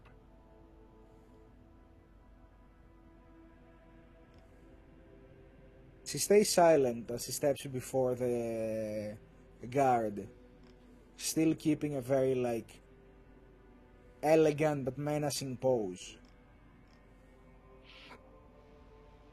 And one of the cultists walks up to her and says, Mother Crow, this guard is from the Atlas estate. He was one of the people protecting the area for young Lord Atlas. He bears a message for you. She turns her head towards the cultist and silently dismisses him with a nod. And then she extends a talon down to the guard as if inviting him to speak. And the guard goes, I just am here to say what happened, and I do not mean to invoke your wrath, Mother Crow, but the Astartes that were sent to help us with our ritual have failed. More so than that, agents came to the manor. Agents who banished the demon. I don't know how it happened. I was there one moment, and then we started getting attacked, and the order came in that, well, we should eliminate their vehicle, and we tried to, but they had servitors with bolt guns. It was horrifying. I was ordered, well, Lord Atlas ordered that somebody from the gates should make a run to deliver the information if we're becoming overwhelmed, and so I did. But Lord Atlas is probably dead. We lost communication with him halfway through that command.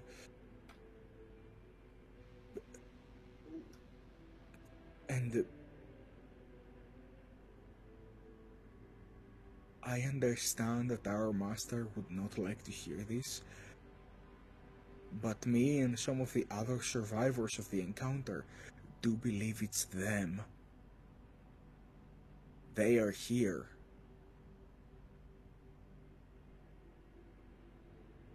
And when he says that, you can see, like, he was already overwhelmed with fear saying all this. When he has to mention that, that you guys might be involved, his heart just sinks at the idea that he's the one who has to say that. No, Because you know, Haro doesn't like you. How far away, damn? You know, it would have been funny if Haro never did any of his heretic things. We would have never followed him. If he didn't kill Arlene, You know, just funny You probably would've question. get away How with it. far away? About 10 meters at most. Fantastic. I would not advise doing anything. We still have a prisoner to save. well, we still have It's a a melta self bomb mission somewhere, so right? far. Remember, above a stealth mission, this is a rescue mission, Muldoon. Please do not do anything that could possibly destroy us. Destroy us? You're not part of us. Well, part you of are the everything. GM, but I am the very essence that flows through the universe. Anyway.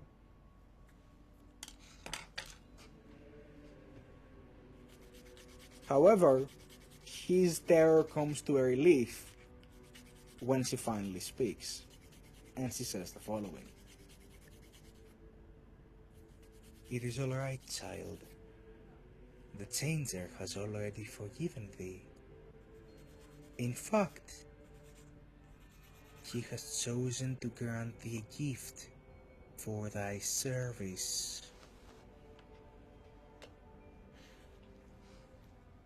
And she takes a knee before him, tapping one talon on his forehead.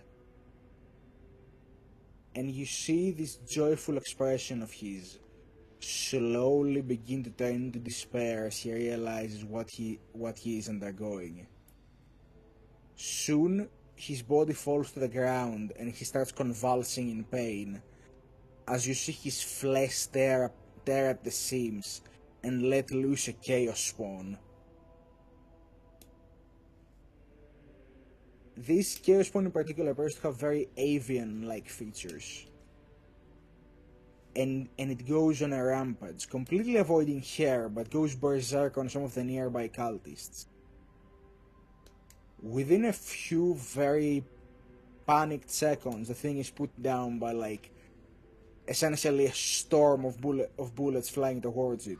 I thought her champions would just put it down. No, they just stand there and watch. It seems to not really go for the exalted ones? ones that are new to you, let's put it that way. Yeah, the exhausted ones. Those who belong in the communion. What does that mean? It's something we're gonna find out probably. Yeah, and as soon as it falls over, Mother Crow turns to one of the blades, the people with the great swords that I talked about. Mm-hmm. Make sure to find the old Atlas. Take him to the Sanctum. If the machine spirit will not bow to the Changer's power, then I'll have to make his spirit do it instead.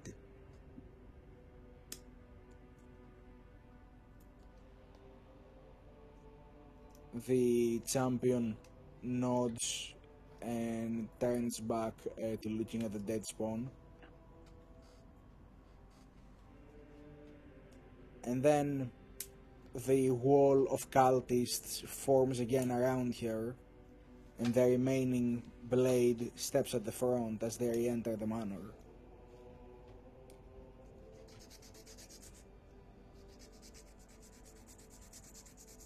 At that point, when the doors close, the blade sits his sword on the back and turns around, pointing at some of the cultists and says, "You lot, clean us of this mess. The rest of you, with me, we have a mission."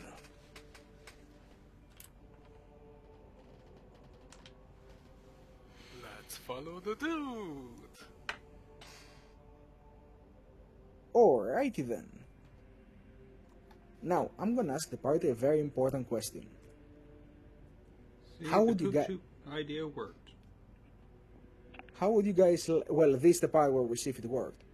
You guys are gonna have a very hard time following this guy considering the conditions you are in. Yeah. This is to say the check is going to be slightly harder. You're not gonna have to make any stealth checks specifically because nobody's gonna look in the sewers. However, your checks to track this guy are going to be hindered by the fact that you're in a low visibility area for both them and you. Yeah. So I'd like to ask, how would you like to track him?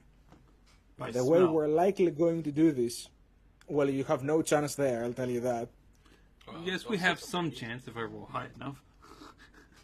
The sewer will overpower him. Good. Have that sewer overpower Like- the heretic. Not in that way. I do have a built-in Auspex to... We can always Please. cause another Hiya, Perils of okay. the Warp happening. Muldoon? Well, the problem with the Auspex idea is he wears robes and has a non-powered sword. There's no energy emission coming off him. You can still But the rest of his detect group... organics. Yeah, but there's gonna be a lot of organics in there too, like, the entire prison cell. Good luck finding who is who. Oh, we just need to go to the general area that they're How going loud to. would be Science Science, by the way? It's not loud, it's more so something to do with your mind. Okay, I'm just going to check. And it's can't roll Perils of the Warp, so fun stuff for us. I mean, whether you guys are gonna do something individually or whether you're gonna group up to do one thing as a team is up to you. And while you guys discuss that, I'm gonna go refill my water. Okay. See, we have to deal with this as a team, because going solo is a death wish for all of you. Yeah. Because you don't have a Maxima with you. But... If the guy has some psychic potential, I can track it probably. It's Science Science. Well, so. the thing is... Safety like, he's torch, you need going take to a- Maximo. Hey, Like, that's the reason why you probably survived last session. Like, if the guy's going to a different building and stuff and all that, we could just wait by the entrance of the building for him to come back out, maybe. And stuff like that. But... An ambush inside of an enemy territory is a bit of a bad idea. The girl told them to bring them to somewhere else, and we don't know where is the somewhere else is. So. Yeah. But if we're still following him toward where we think the imprisoning area, the jail area, at least we know where that would be. But... I don't know. Just a thought. Mm. Don't know if there's actually a way...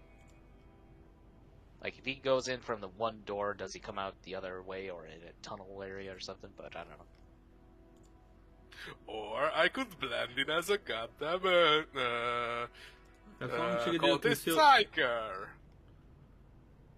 Well, you probably can make it work.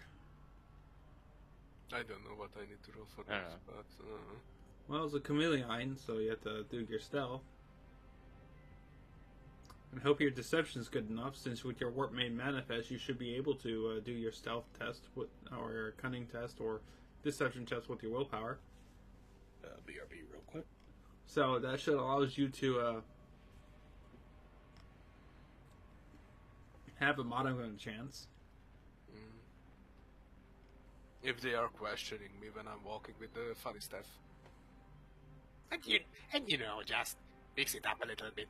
This whole stuff is getting old anyway. I need a new one. And purple fire is much cooler.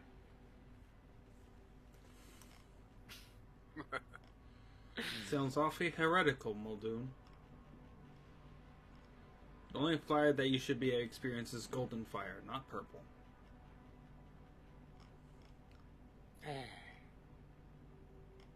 You and your fashion choices, Maximo. This is like an accessory, like mustaches.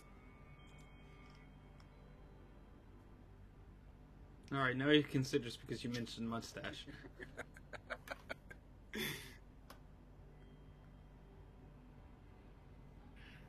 Purple mustache for Maximo.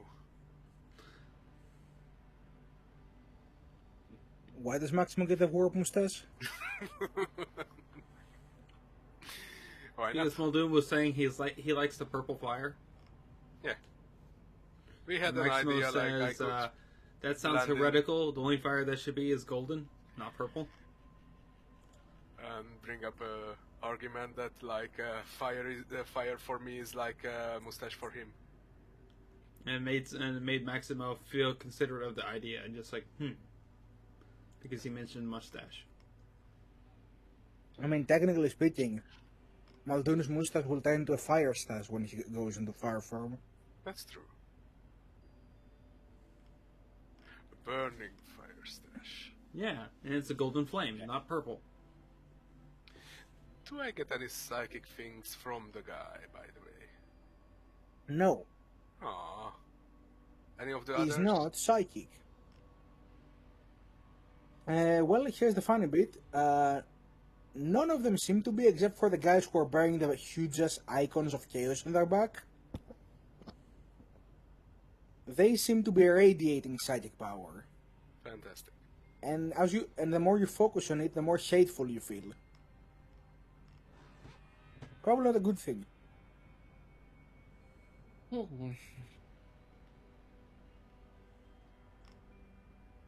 Well, I took 3 to 4 working days to focus on that icon. Wait, what?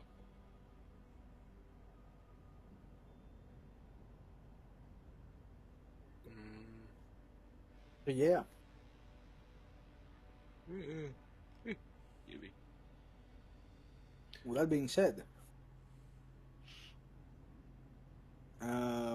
what's the plan on how we're tailing him? Well, it was a plan like I tried to blend in as... One of you could attempt a survival check. I have a survival of 6. And can I assist Maximo with this? Do you have any points Yes. trained into Okay. How many points do you have in Then- survival? 7. So, 7 more dice. Yep. Possibly with the chameleon cloak. We possibly Does could it help with get... survival tests? No, Chameleon Line helps with survival tests only in situations where you're trying to hide in terrain. Alright, I'm gonna spend a wrath point for this. To get a 13. 13. Lovely. That Well, should actually, surpass Seven the would have been impossible fine. roll. A 7 would have been fine. We need to overkill. I needed more exalted icons for half the speed for the progress. I mean, you cannot... What, are you gonna make him walk faster? Yeah, we Yes, can stealth just faster. yelling We'll for stealth the faster, or they move slower. Sure, you big one. They can move slower, or we can move faster stealthily. There was a warp lag spike. You know, like in video games, where walking NPCs move obviously faster than normal. Then some No, NPCs City are doesn't running do in anything space to while speed him walking up. speed. He's going to walk on his leisurely pace as he feels like it. Oh no. Oh no, he's slower than our running speed, but faster than our walking speed. It's an escort mission, and he has a walking stick. God damn it! Darn you, RPG mechanics. So yeah, as I was saying, you will be able to tail him throughout the manor with this, however. He has a So- distinct plume. You are basically following him and the cultists that are coming with him. And firstly, you go to an area in the left side of the manor where, with the way the pipes are running, you cannot enter the room he's entering. You can only wait for him in the corridor. Mm-hmm. However, you see him stop before a door where there's a guard outside. And he looks to the cultist that is guarding and says, "We're here to receive a prisoner. Stand aside." And the cultist, Neat. and the cultist says, "Yes, blessed one." And he steps off to the side and hands him a key. The champion gestures to one of his cultists to take the key. He takes it, opens the door, goes inside. A few more cultists follow him. And I assume we're preparing an ambush. hold a moment. There are cultists outside in these corridors. Like, if you popped out now, you would be entering an army versus 4. Well, out of the sewer when they are when we see the guy coming back with the rescuable dude. Yes, there are still a lot of cultists in these corridors. Can I have a rat that have a frag grenade in its hand? And just send the rat out. It is bad. Also, what's stopping them from just shooting them? You get into a firefight. Prisoner gets shot. What then? That's their fault. Do you think the Imperium is gonna make that distinction? Well, they're going to be angry Well, with the bird. if it involves an Inquisitor, maybe. You guys have been sent here to... I want to bring attention to what the priority trying to rescue investigation this is. guy. Yeah, Bring Bring the back rescue him boat. alive! priority investigation, secondary investigation. Are we seeing those? Ah, I do. Yeah. I might have misplaced a memo and needed further explanation. Just kidding. Just look at the screen. Let me put it this way. If this guy dies and you destroy this place, that's 5 XP. If this guy comes back alive, but you don't destroy this place, that's 15 XP. If both of these objectives are satisfied, that's 20 XP. Who wants 20 XP instead of 5?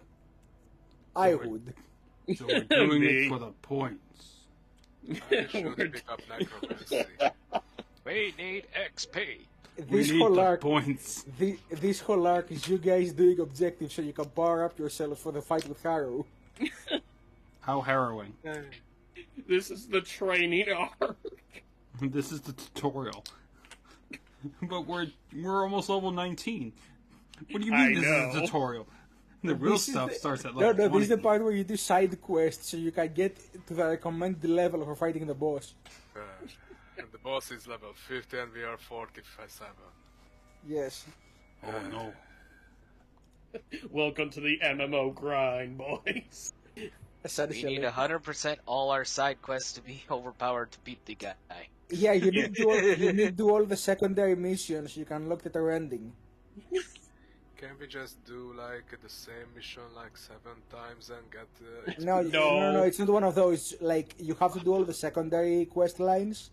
So then you can unlock the secret ending for the main quest line where you get to fight the real final boss. Oh, I didn't return that the little tiny annoying ones. figurine at the mansion. You could attack him now, but you will get like the fake ending where you defeat him and then it shows that the eye has been Harrow all along and he lives No, not the planet. again. Yeah, he lives Not he again. leaves the system. And then you guys think it's all done, but one day he kills you in your sleep. And then we have to do a sequel campaign. He'll shoot us when we car crash again. Or plane crash. Good, that's one less loose end. Wait, that's where they crashed? Bombard that area just in case. Anyway, so a few minutes pass, and you can see like kind of the cultists begin to look at each other like this shouldn't take this long. Then the door opens, and the first thing to step out is the cultist who opened the door, who is holding a piece of cloth from his outfit up to his nose that appears soaked in blood.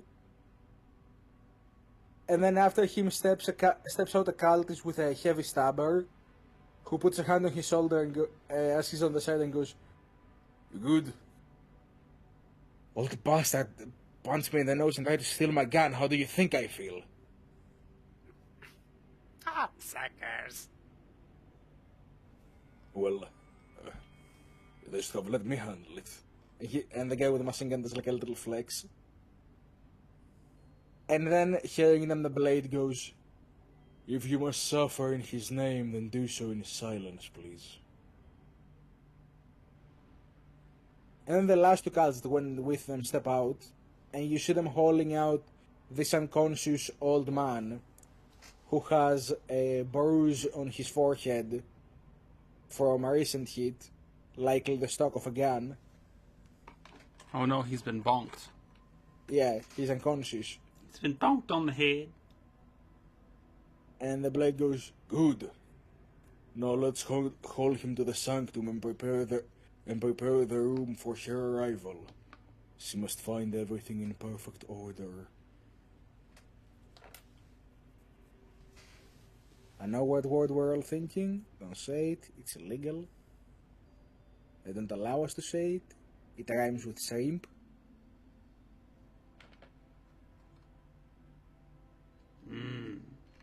Fish sticks. Anyway, and they start hauling the old man. And I assume you guys follow them. Follow them near Is there a doorway or hallway when there are no other people and they are just, they hear a coin on the floor and they just investigating the coin. Well done. Psychic firewall, surround them. You know. Well, if he summons a firewall that is around them, it's also around the guy we're saving. Not It's more of a exactly. Yes, it is, sadly. Not exactly.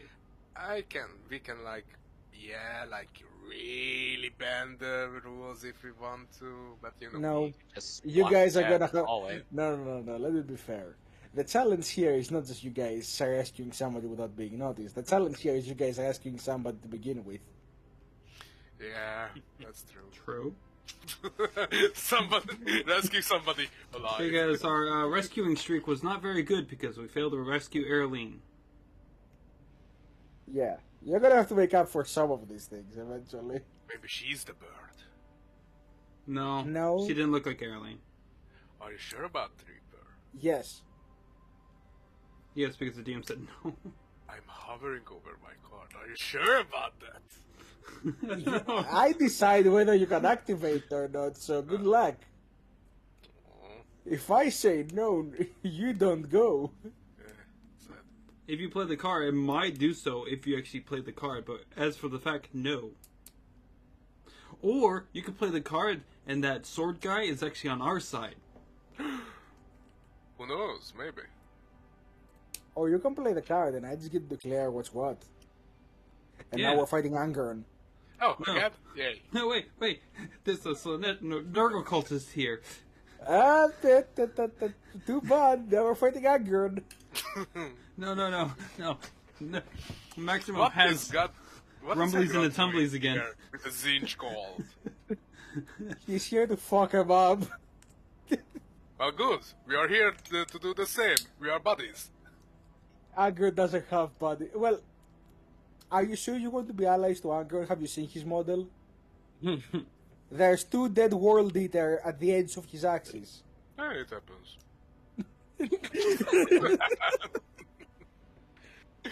Well, we know who's an Angron simp in this group. Well, you make some friends, you lose some friends. It all depends of which end of the axe you're holding. So No. I assume you guys follow him. Yes. Yeah. Yes. Yeah, you have to climb up some pipes, you have to go around some other ways, but you manage to keep a good track of him, just following the sound his group is making, following him whenever you have visual, just orienting yourself as best you can, which with a 13, it's pretty good.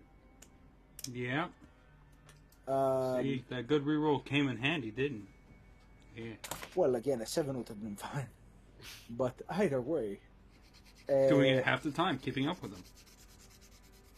eventually the pipes come to a turning point at some point, but he continues down further into that corridor into a room the pipes don't connect to. Yes, we are getting out and smack them in back of the heads, with all stuff. And they would die automatically because it's stealth, right? Easy one hit and stuff.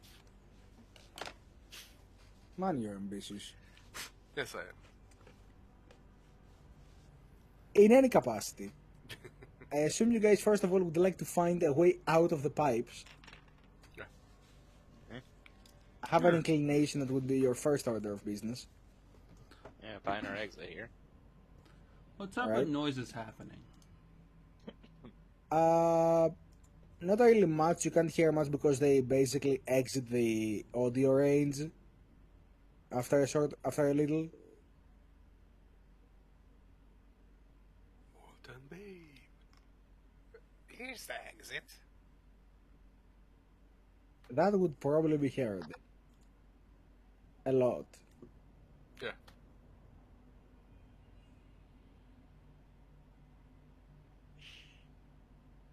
But yeah, you guys find like an exit in one of the nearby lavatories. Essentially, there's like a drain in one of the sides of the room that you guys can pop open and squeeze out of.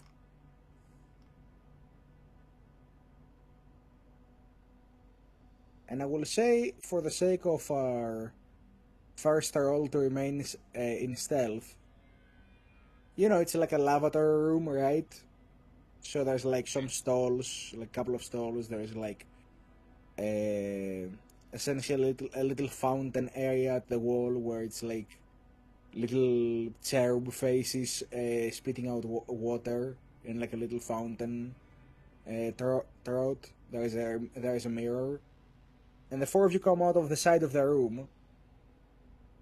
And I assume you take off your void suits and all that, right? Stealthily and quietly, yes. Probably. Yes. And as you do, You can you see, conveniently a toilet flush too, just for the fun of it. yes, you hear a toilet flush. Yeah, You as sure Maximo you walks sure out that the stall. You sure that the stall is open, and a cultist walks out, just whistling, casual, just do. Walks up to the fountains, puts his hands under the cherub, washes them. Cultists Uh, washing their hands? That's odd. They're not Nurgle cultists. That's true. He like adjusts he like adjusts his helmet a little, fixes his pants, and then he looks at the corner of the mirror where the four of you are standing at the corner of the room. I assume we are middle of the taking of the void suit from our legs and stuff. And... Hello there. He just starts to like slowly crab walk out of the room while looking at you at the corner of the mirror. Smack. Maxo, what's a good thing? Should we do... Rock. Yes. Hold Rock. pistol. Rock. Grab a piece of toilet and throw at him. Grab a piece of porcelain from the toilet and check it at him. So No, should just we grab the skibidi toilet, toilet go. this man? Got it. Throw the toilet at him. Alright, I'm gonna blizzard skill. I mean, Maximo. what do you have to do for your improvised weapon throw or whatever? Don't you have one of those? It's just... Yeah, I Don't you don't have a think I have talent for like improvised weapons? No. So I'll just use my basic ballistic skill and strength for the damage. Sure. Oh boy. Alright, ballistic skill. Let's Ah, see if I hit. Sounds bolt pistol. 4. Nope. A 3 would hit anyways, or that's his defense. Let's see what the cultist's defense is. Yeah, you hit. Okay, cool. Roll your improvised weapon damage, I guess. Alright, I have a strength of 6 with 2 ED. Or 1 ED. Yes. So I'll just roll 1 dice for ED for just... Mhm. That's supposed to be 1. It's supposed to be 1. What? That's not how damage works. Well, the thing is, okay, fine. Let me do it. Unarmed strike, there you go. I'll just do this. Yeah, just do an arm strike. I already technically hit with it. So, just 6 damage. Okay, 6 damage. Well, I hit he's him a with the third, so he wouldn't have like full HP and everything. He's not an elite. What a crappy day. So, The toilet came back. but you do for complicate, so we need to Well- resolve that. I still rolled a 3 for my ballistic skill. or a 4. Yeah, I think that was. I just clicked Oh the yeah, wrong right, die. right, sorry. Can you That was complicate on the damage? roll Yeah. that we didn't get. No, you Yeah. cannot complicate Never on mind. damage die. Yeah, you Got too excited. You reach into the stall, rip one of the toilets off, chuck it at him. Nurgle He sends just- regards. He just Just falls throws- unconscious on the floor. He's not dead, he's just unconscious on the floor. Well, just put the toilet seat around his head too, just as like, Yes. and take some toilet paper and shove it in his mouth. Did you also put him in the stall you just broke? Yes, Yeah. Definitely. Okay. You could say he had an explosive diarrhea moment. Then why is he shitting inside the toilet? It was so volatile. It was that bad. It was coming out of Yeah, both unfortunately, ends. came out both ends. Yeah, unfortunately. You know, Nurgle's blessing tend to go this way, both ways, you know? This is not an Nurgle cult. What? You know Maximo Zinch had and a Nurgle hate really each other. minor You know blessing Zinch and from Nurgle hate each other. No, Zinch and Nurgle are chill. They're bros. They No, go for not beers until together. Nurgle's garden gets in Zinch's lands. That was the changeling on one instance. Still, Yeah, doesn't matter. that was the Changeling- changeling. What does the changeling do with this campaign? everything. You shut the fuck up. I read your notes. Just kidding. I've seen the fight. Well, I'll tell you what, you cannot prove shit. Never, no one will ever believe an Ogren. Yeah, like, what's your big theory that Harrow's a changeling and that's why he gets away with all of this? Yes, exactly. Yes, or whatever. Muldoon, pull your Alfarius card. Okay. And Maximo is now going to be Horror. Yay. Oh no. Oh no, Maximus the changeling. That explains a lot. No wonder why he's both smart and dumb at the same time. It's not the Oh. bone augment working half the time.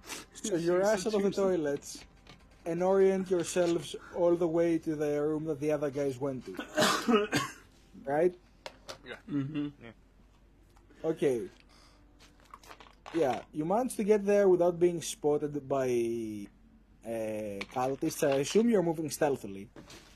I'm half expect. I just had a stupid thought in my head, and Maximo walks by, and just like your toilet's broken.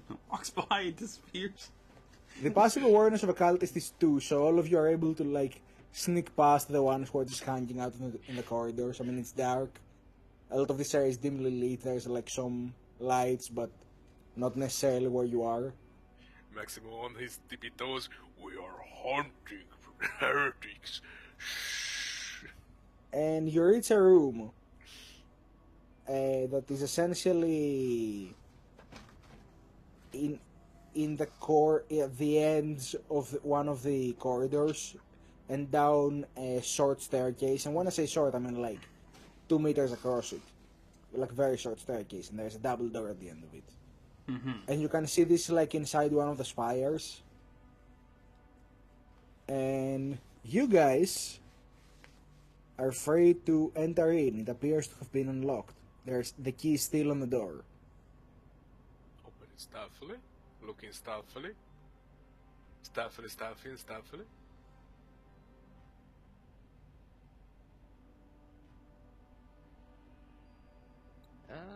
Probably before we open the door, check my augers and get a sense of what's in there, maybe?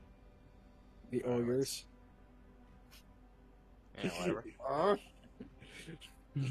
It's very fun because of Tuesday game that that the audience doesn't know about. Don't remind us. We have the ogres and the poggers.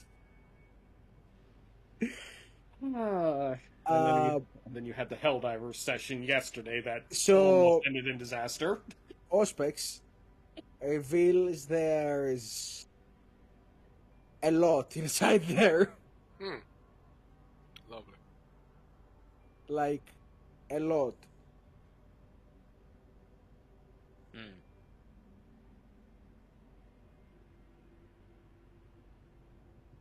Let's check for psychers too. Sure. Sounds good. And why are you rolling keep 13 on this? Do you cast Senescence inside that room, Muldoon? Like targeting the room, I guess. Yes. Soon tight. Roll me 1d3. Yay! How the fuck do I roll it? Oh, yeah. Combat tab. Yes, I forget. We have those. P4 gore. Yes. That's a 2. That's how much shock you take. Okay. As Muldoon, you tap into that room, you feel an immense psychic blowback immediately. And then you start hearing voices going, sibling, sibling, sibling, sibling. They're here, they're here. You hear in your head. We need to go.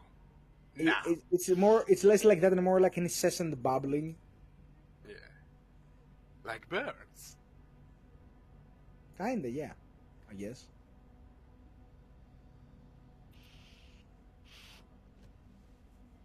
Alright, well, are you guys gonna go inside? We have to if we're gonna save this man. Yep. Alright, Okay. so, let me tell ya what ya see, man. What the? I caught you by surprise with that one. Oh no. They've gone weird. Oh. So, you have 5 cultists who are posted at the door as soon as you enter, as you can see. Huh. And the one with the yellow, where you might be wondering why does he have a yellow dot, he's the one with the heavy stabber, the machine gun. Mm-hmm. I gave him a yellow dot because, as we all know, yellow is the color of Dhaka. Uh-oh. Mm-hmm. And you see these guys, the ones inside these blue chambers here. Mm-hmm.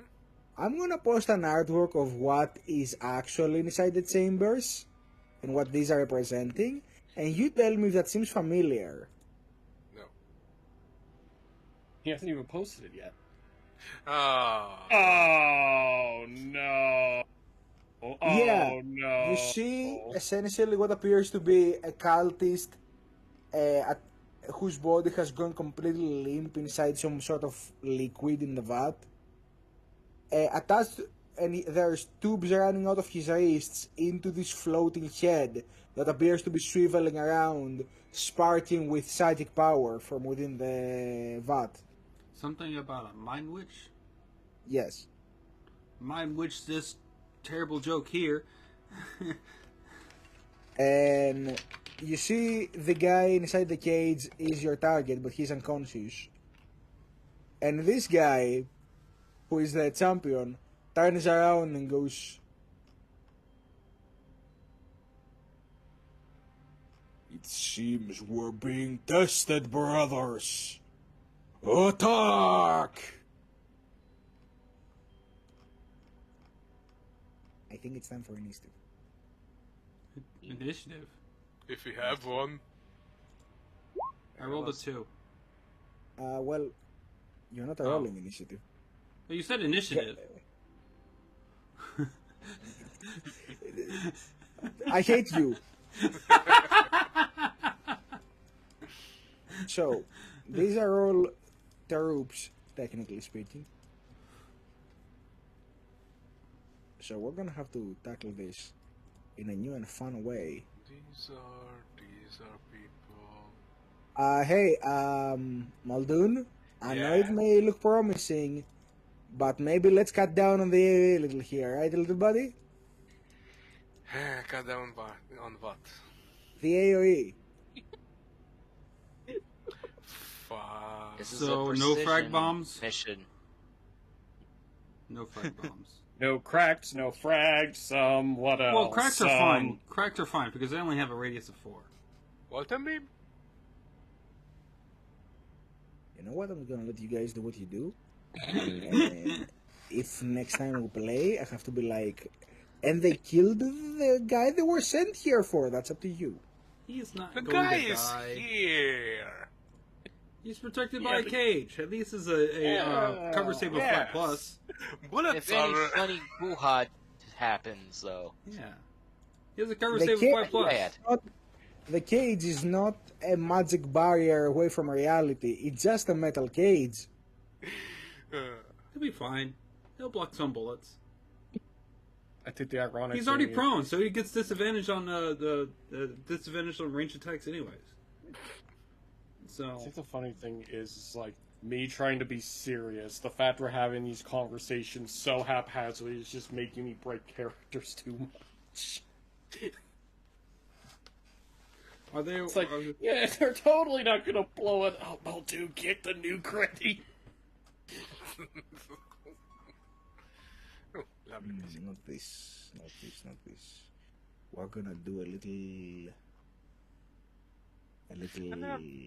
Brazer's already here. It's fireproof enough. So, who would like to play first?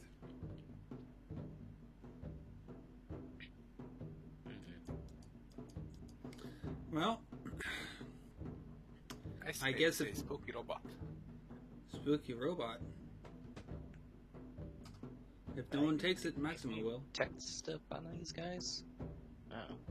Well, you can always use your right of fear ability on them. They're right in a good spot for Conan.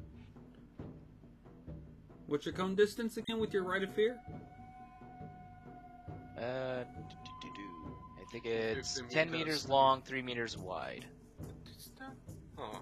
Before we start discussing stuff, I wish Docs is going first. If you guys want to, I can do Cone of Fear and... I'm asking if Docs is going first. I'm not asking what you're doing. I'm okay with Yeah, Yeah. sure. Okay, in that case, the Blessed Blade will spend one of his personal ruin to activate his champion ability. Quicksilver Strike. Uh-oh. Sorry, his ruin ability, not champion ability. He still has the initiative and can move up to can charge up 20 meters before he starts his turn. Can we still have a Oh. blessing to counter this? So he's charging who? Oh, I'll show you. Boom. Why literally- me? You literally see this guy look as you lock eyes with him, and you see him unsheath his blade, and in the next instance of a blink, he's literally right above you with his sword raised up in a jump. What did I ever do to you? You guys, he seems like he literally slips across reality in an instant. And he goes, "Let's dance!" as he brings down the blade. And since this is a charge, Plus one dice. he gets a plus die to that, yes. Alright. And in fact, pray that he doesn't roll a critical. Oh boy. Because if he rolls a critical, he has an ability that instantly gives him the worst outcome for you. Oh, great. I'm sending him after you because crits tend to happen around you and I want to see this ability to play. Ooh, complication. funnier. That's It's a funnier. reverse critical. What's your defense, by the way, Lucas? It is a 2. So Well, he's gonna shift 2. is he within 3 meters of me? Don't you Yeah. just give resilience? So my shield. Maybe. But probably not good enough for it anyways. Yeah. Anyway, he's gonna shift 2, and he's gonna bring down the sword on you. My resilience is a 9. Alright? How much So- is the armor? Just so I'm aware of 9. that. Say that How again? much of it is armor? How much of it is armor? Let's see, 9. It's the number next to the 9, dude. 4. Okay, so you're gonna. So he has AP minus 2, so that's a. So you fall down to a 7. This means you're gonna take 3 wounds, and now let's see his His thingy. Complication. Roll inconvenient target. Oh darn. He won't. Visiting dogs. 24. That's probably lose ammo or something. Yeah, out of ammo. So, yeah. Okay, he's re-roll auto- because he he's- has nothing to lose for ammunition. No, he has an auto pistol, which is now out of ammo. Okay. He never He forgot to reloaded reload last before time. the fight. Yeah. So when he tries to multi-attack and tries to draw and shoots it, just like, damn. Click, click. Yeah, he just brings down the blessed blade on you, slams down on your head, Are you want and to then do a Dox, you may determination continue your check? turn. Alright. Lucas, you want to do a determination check, or are you taking the wounds? Nah, I'll take the 3. I'll take the 3. Okay, you're Coward. wounded. Nope, not bad. So I'll do that. I think this is close to what I could do with a cone, so. Supposed to be a 3, so. I recommend in this corner right here. So you can get this guy, and this guy. Like that? Yeah. That only gets 2 guys. Actually, there's this. Alright, yellow That's- dot's still on the side of the cone. Yeah, 10 meters long, 3. It's I'm trying to get it to 3, but Well, you Can't can get the always degrees move right. leftwards and shoot right. you can always move before you throw it. Yeah. Yeah, there is Alright. no attack of opportunities. So. I mean, I could go either this way or do something like this. Good. Yeah, I guess I'll do like that. Just run over to there. I think it was like right here. Yeah. Okay, and then do the cone thing again. I'm trying to fix the degree, but it's not working like that, so we could do 10 meters long, supposed to be 3 meters wide, so just do it kind of like that. Yeah, you even if it was 10 meters wide, you would still hit those. Yeah. Yeah, sure. Go for it. Alright. Doesn't really roll anything, so it's just Rite of Fear must take an immediate fear test on a DN2 plus or DN of 2 plus double rank. So, DN of 8. Okay, let's see. 5 cultists making resolve tests. I can tell you right now it ain't happening. 2 double rank.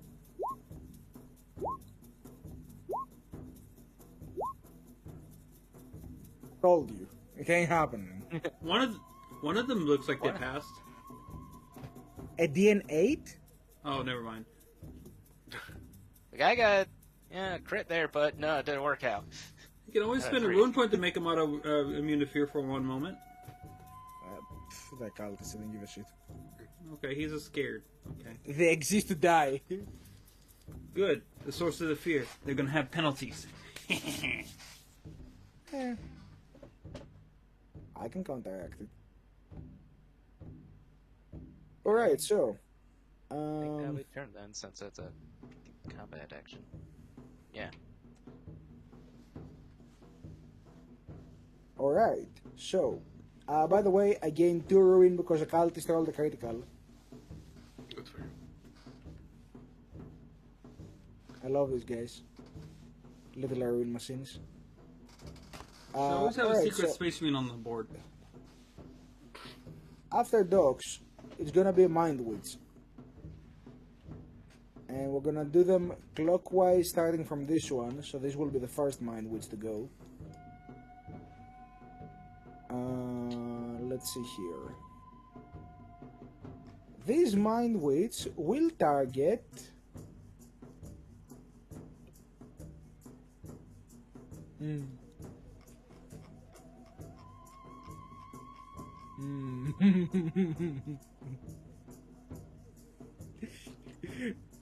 I'm a pizza, Mela. Uh-oh. I'm gonna be mean now. Poor Lucas. Hi, Maximo. Poor Maximo. Oh no, What's your- Lucas, what's your watch out! defense? Maximo, what's your defense? A 5? Sorry. Alright, I can probably hit that. Second question. Muldoon, what's your defense? I'm going to tell you in a second. Remember, It's, because three. if you're within 3 meters, you get +3 to shield. Defense, not resilience? Let's see.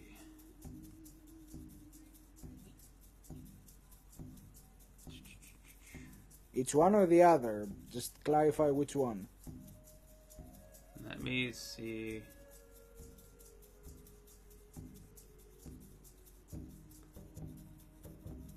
Adds the shield armor rating to their armor rating, so it's resilience. It's resilience. So yeah, what's your defense, Muldoon? 3. 3. Okay, yeah. So the two of you. So technically, yes. Yes. I'm gonna throw 2 psychic mastery tests. First one is for Maximus defense, second is for Muldoon's defense, and you both have +2 because of multi-targeting. Okay. Mm-hmm. Spending a ruin for that. Do not worry about it. That's how much ruin I'll end up spending by the end of this Mindwood's turn. That's a 10, and I get a ruin back because of glory. You don't get glory off of psychic tests. This is an attack. It's a psychic test. Okay. So, does a 10 hit you, Maximo? That's the big question here. With a +2 to your defense. With a +2 to my defense. That's a 7, Yes. so you exceed by 3. Okay, good. I don't think I can exalt much. Well, I can't exalt because this multi-target thing. I don't know if you can exalt on a multi-target. No, you can't but, shift on multi-target. I mean, we don't know how psychic stuff usually Assume goes. it's the same as multi-target, because it's just multi-target. And now, it's Mr. Muldoon's turn. Yeah, hit me. Oh wait, I forgot something. And then don't hit me. There should have been extra die to that first roll. There will be extra die to the second one, however. Because these guys are going on a bound! Oh. Fun. Oh boy. That's a 5 to hit you. With a +2. Aw, It just hits. sad, yes. Alright, now I'm gonna tell you what happens. First of all, Maximo, you take 3 mortal wounds, and so do you, Muldoon. I would like to shock that. Go ahead. Where is my determination? You turn 2 of those into shock, you still take 1 of them as mortal wounds. Honestly, I'd be happy in your case because their main source of doing damage to you is gonna be shock.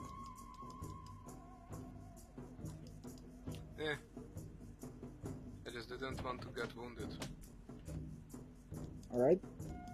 Wounding is inevitable. Dread it, run from it. The wounding always arrives. And now, I want both of you to make me a DNA3 corruption test. Yeah. Well, that's going to be difficult for Maximo.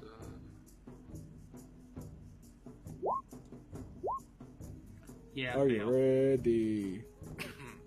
Maximo Are is going you to be a chaos spy, yay. ready?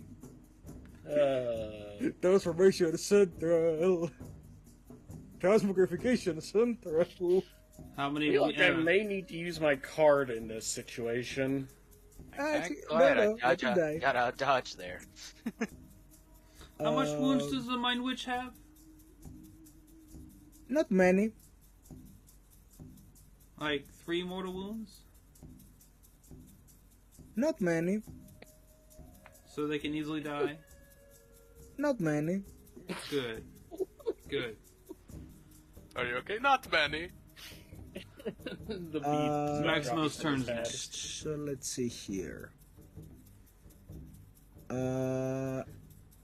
How much corruption do you get of this? 1d3, one time corruption. My difficulty number is 4 default for resist corruption because of my. I'm already at level 1 tarnished. Give me just one vision to give me just 1 second to see how much corruption you're supposed to be getting out of this. And Maximo still has no maidens, so he's maidenless.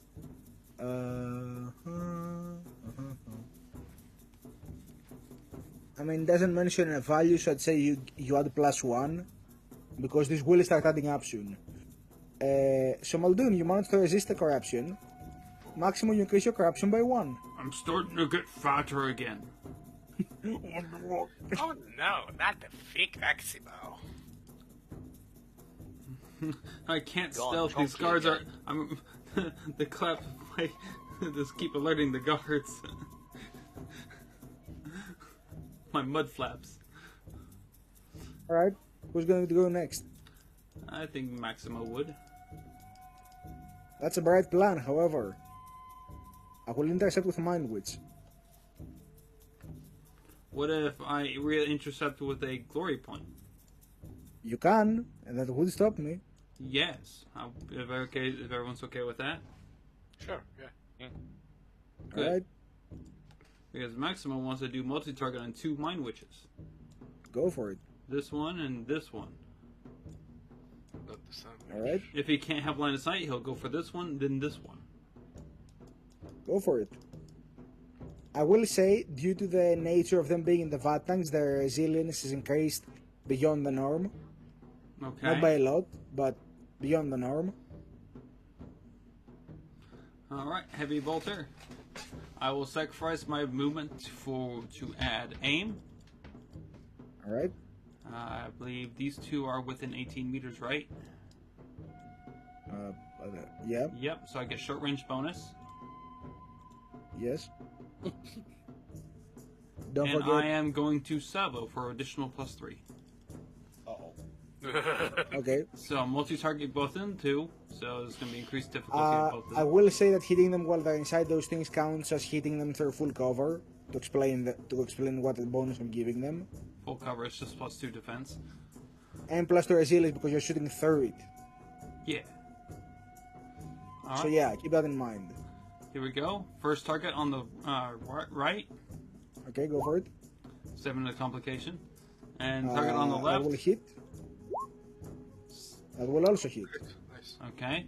Does not apply Let's roll anyways. communication first, because Reason. Yep. it could potentially negate the second hit.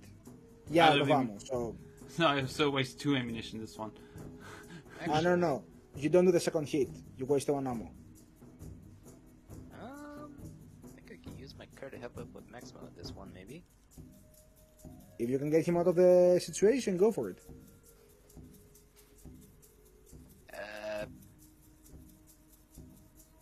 I love how we've just let Lucas deal with the Celtic Guardian and who don't care. Have fun. He can I get think his this revenge one will next. Well, Choose one weapon that is out of ammunition or gem. That weapon may be reloaded or ungem as a free action once during the current scene. Weapons wielder gains 1 wrath. He still has to do a free action for it, so it would still interrupt his multi-action. Oh. No, a free action is a free action. Yeah, but you still have to stop your action. You're middle of shooting. Yeah, like it runs out of ammo before you get to the second shot.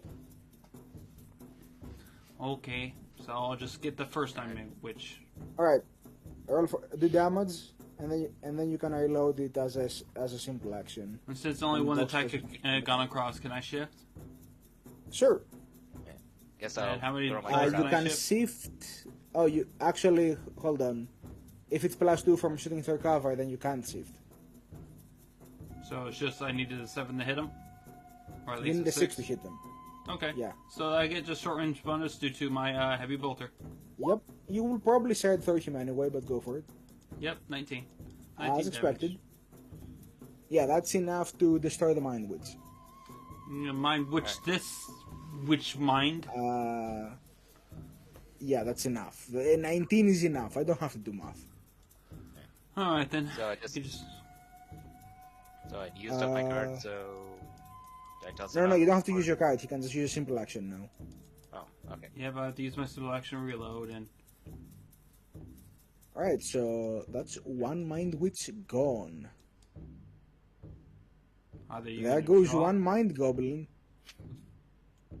Congratulations, we have killed a 40k equivalent of a kobold with magic abilities. Congratulations. Hey, it needed to die. Exactly. All Magic goblin. magic kobolds, magic goblins need to die. All the rest of them are. It's a Tameable Mind for Goblin. What's a mind goblin? Zinch laughs in the background.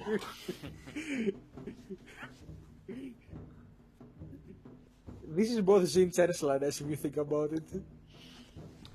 I still don't Mind know who Goblin Candace is is. nuts! Oh! I still don't. A pair of chestnuts appear under Maximus' tongue. Oh! Oh no. Finally, he grew a pair.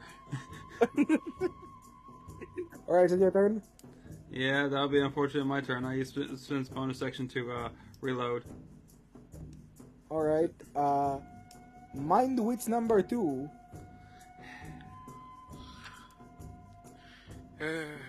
Now let's see what you'll do against things 1 and 2. So Mind the Witch witch. Don't startle it. Maximo startled the witch. Oh no. Showball dude. Yeah, tell me. I have to manifest first. Sure. And it's a DN7. So Okay. yeah. Wish me luck. You said you are going to unhinge, unhinge with... Unbound. So, yes, unbound. So, you know, extra dice, don't forget and stuff. Oh, that's a 7. Oh, Pearls of the Warp, let's go! Yay! Oh Never no. gets excited for Pearls of the Warp. Oh, by the way, Art, activate your card, pussy.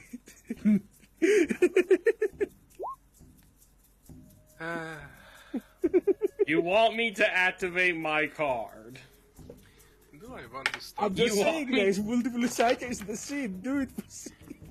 No, not yet. I will be fine, don't worry. Deny the reach. What, you afraid of a nuke going off?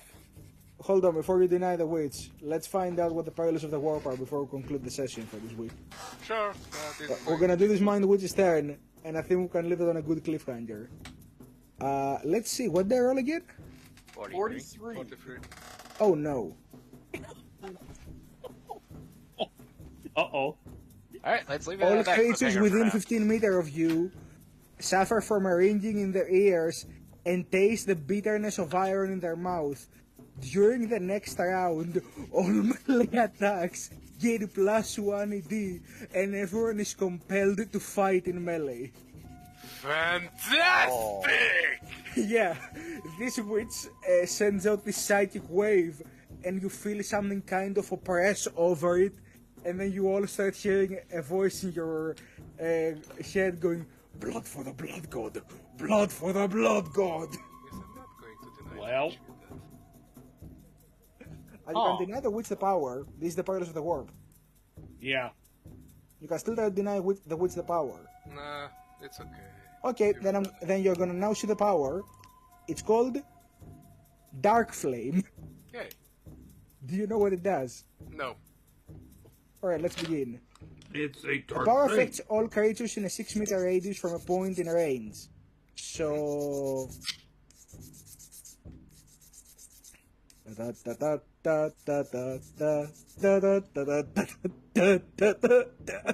I am glad I got out of Dodge. So, But that's not Melee Reaper, what are you talking about? That's the psychic powers effects, not the melee. No, like... no, different thing from the psychic power. So, first of all, hear me out. All of you take 6 shock.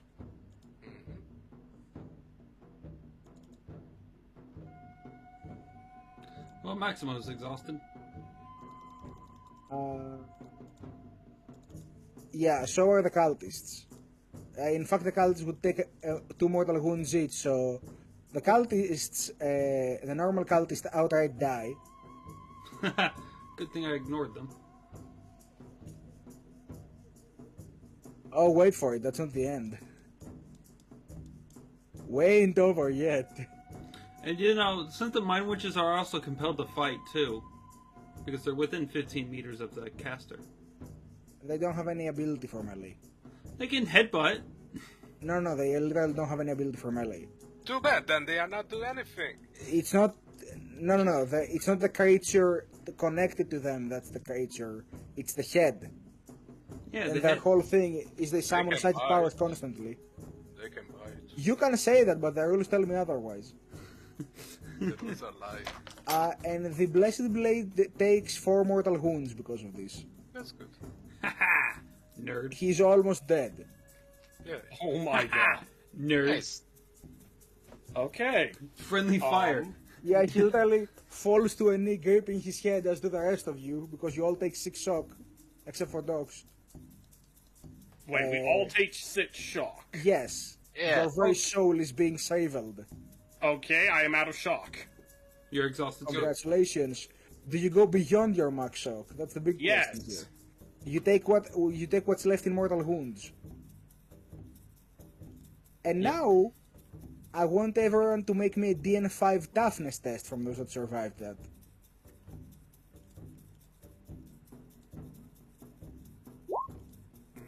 The Blessed Blade fails that. Maximo fails that. Muldoon fails that. Lucas fails that. Alright, so you all take... I'll tell you exactly how many. 3 mortal wounds. Yay. The Blessed Blade is dead. Yay. You literally see the cultists and the blade literally fall to their knees, and their soul literally leaves their body and spirals out into the ether. You know, the most ironic thing of what that guy said, we're being tested. Yeah, you're being tested by your own type. Fuck that, boy. They did more friendly fire than we ever did.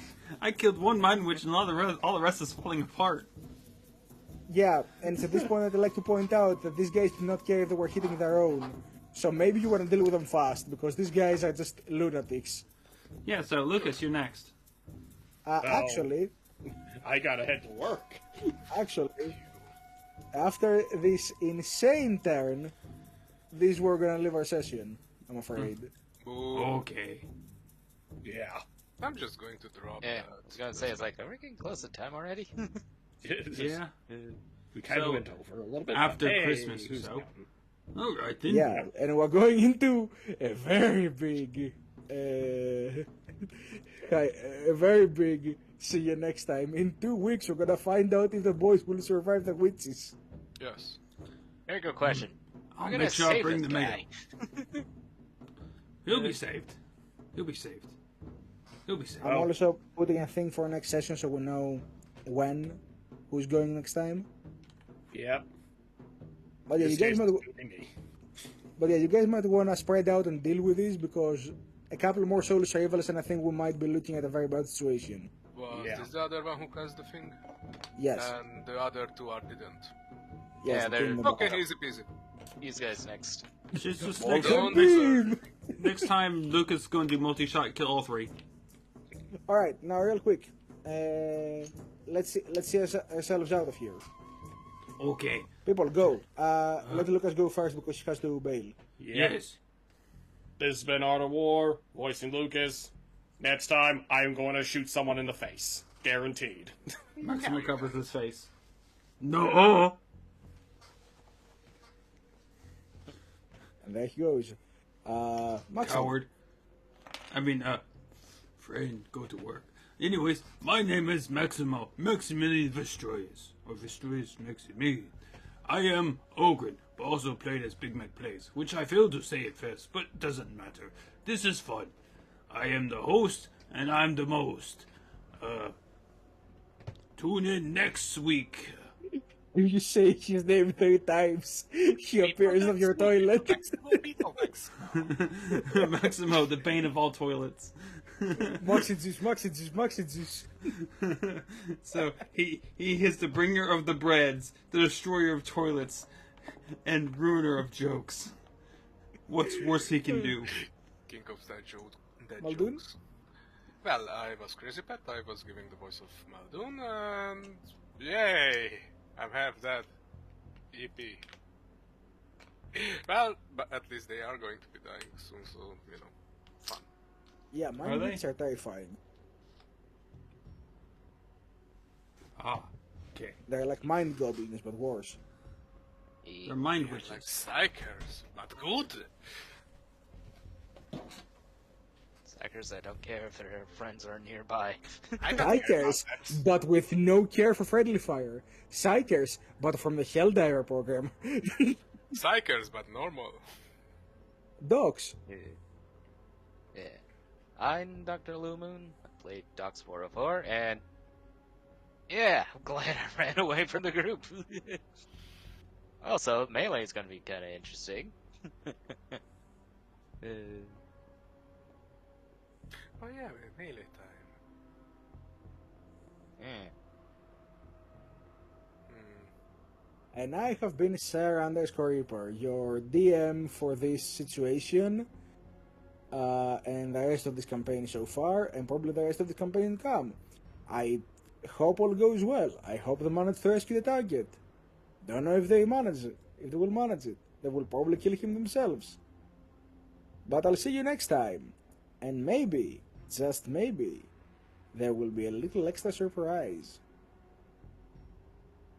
Who knows?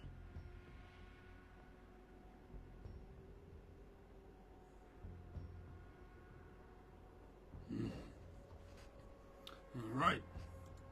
If that That's is yes, it, out, Maximo. make sure you do your dishes, snowplow your, and get ready for the Christmas. Make sure you get those things wrapped up before the day. It is important. And don't forget the one underneath your bed or in your closet. You might forget it sometime. Other than that, have yourself a wonderful rest of the night, and Merry Swignolala, yeah, the big angel guy. Happy Emperor's Day as well. See you next time. Be safe.